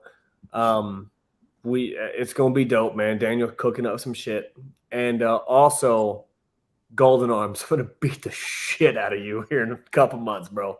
Oh my god, I can't wait. Now that's it. I'm gonna whip his ass like the end. I'm gonna be the light heavyweight champ. This is what you was waiting for, right? This is what you wanted. Yes. Yeah. I wanted to capture the moment. I wish I would have thought ahead because I would have zoomed in. Anyway. Yeah, his up and coming fighter nomination. That's all going to shit next year. So I hope you lived it up right there. But yeah, so I see. That's all the awards. We're done. I see some suggestions for what we should do next year. What I'll say is, please hit us up in the Heart and Fight chat on Instagram. The DM us if you have a suggestion for a category or some things. Please DM us. But again, I want to say thank you all. Please hit the subscribe button. I want to make a last pitch. Please hit the subscribe button. Please look at our old videos. We've produced a lot of content. We have, I want to say, like over 70, maybe 60, 70 videos. A lot of good stuff up there. Look at our backlog. Look at our content. Share them with your friends and family. People who are going to fight others. We do fight breakdowns. You may want to look at those breakdowns. For your Definitely opponents. watch them. We help you study. You think of us as kind of like the Cliff Notes of fighting. But yeah, please check out our content, check out our material, continue to share and subscribe our videos, and dig deep and keep your heart in the fight. All right, y'all. Enjoy your time. See you in the new year.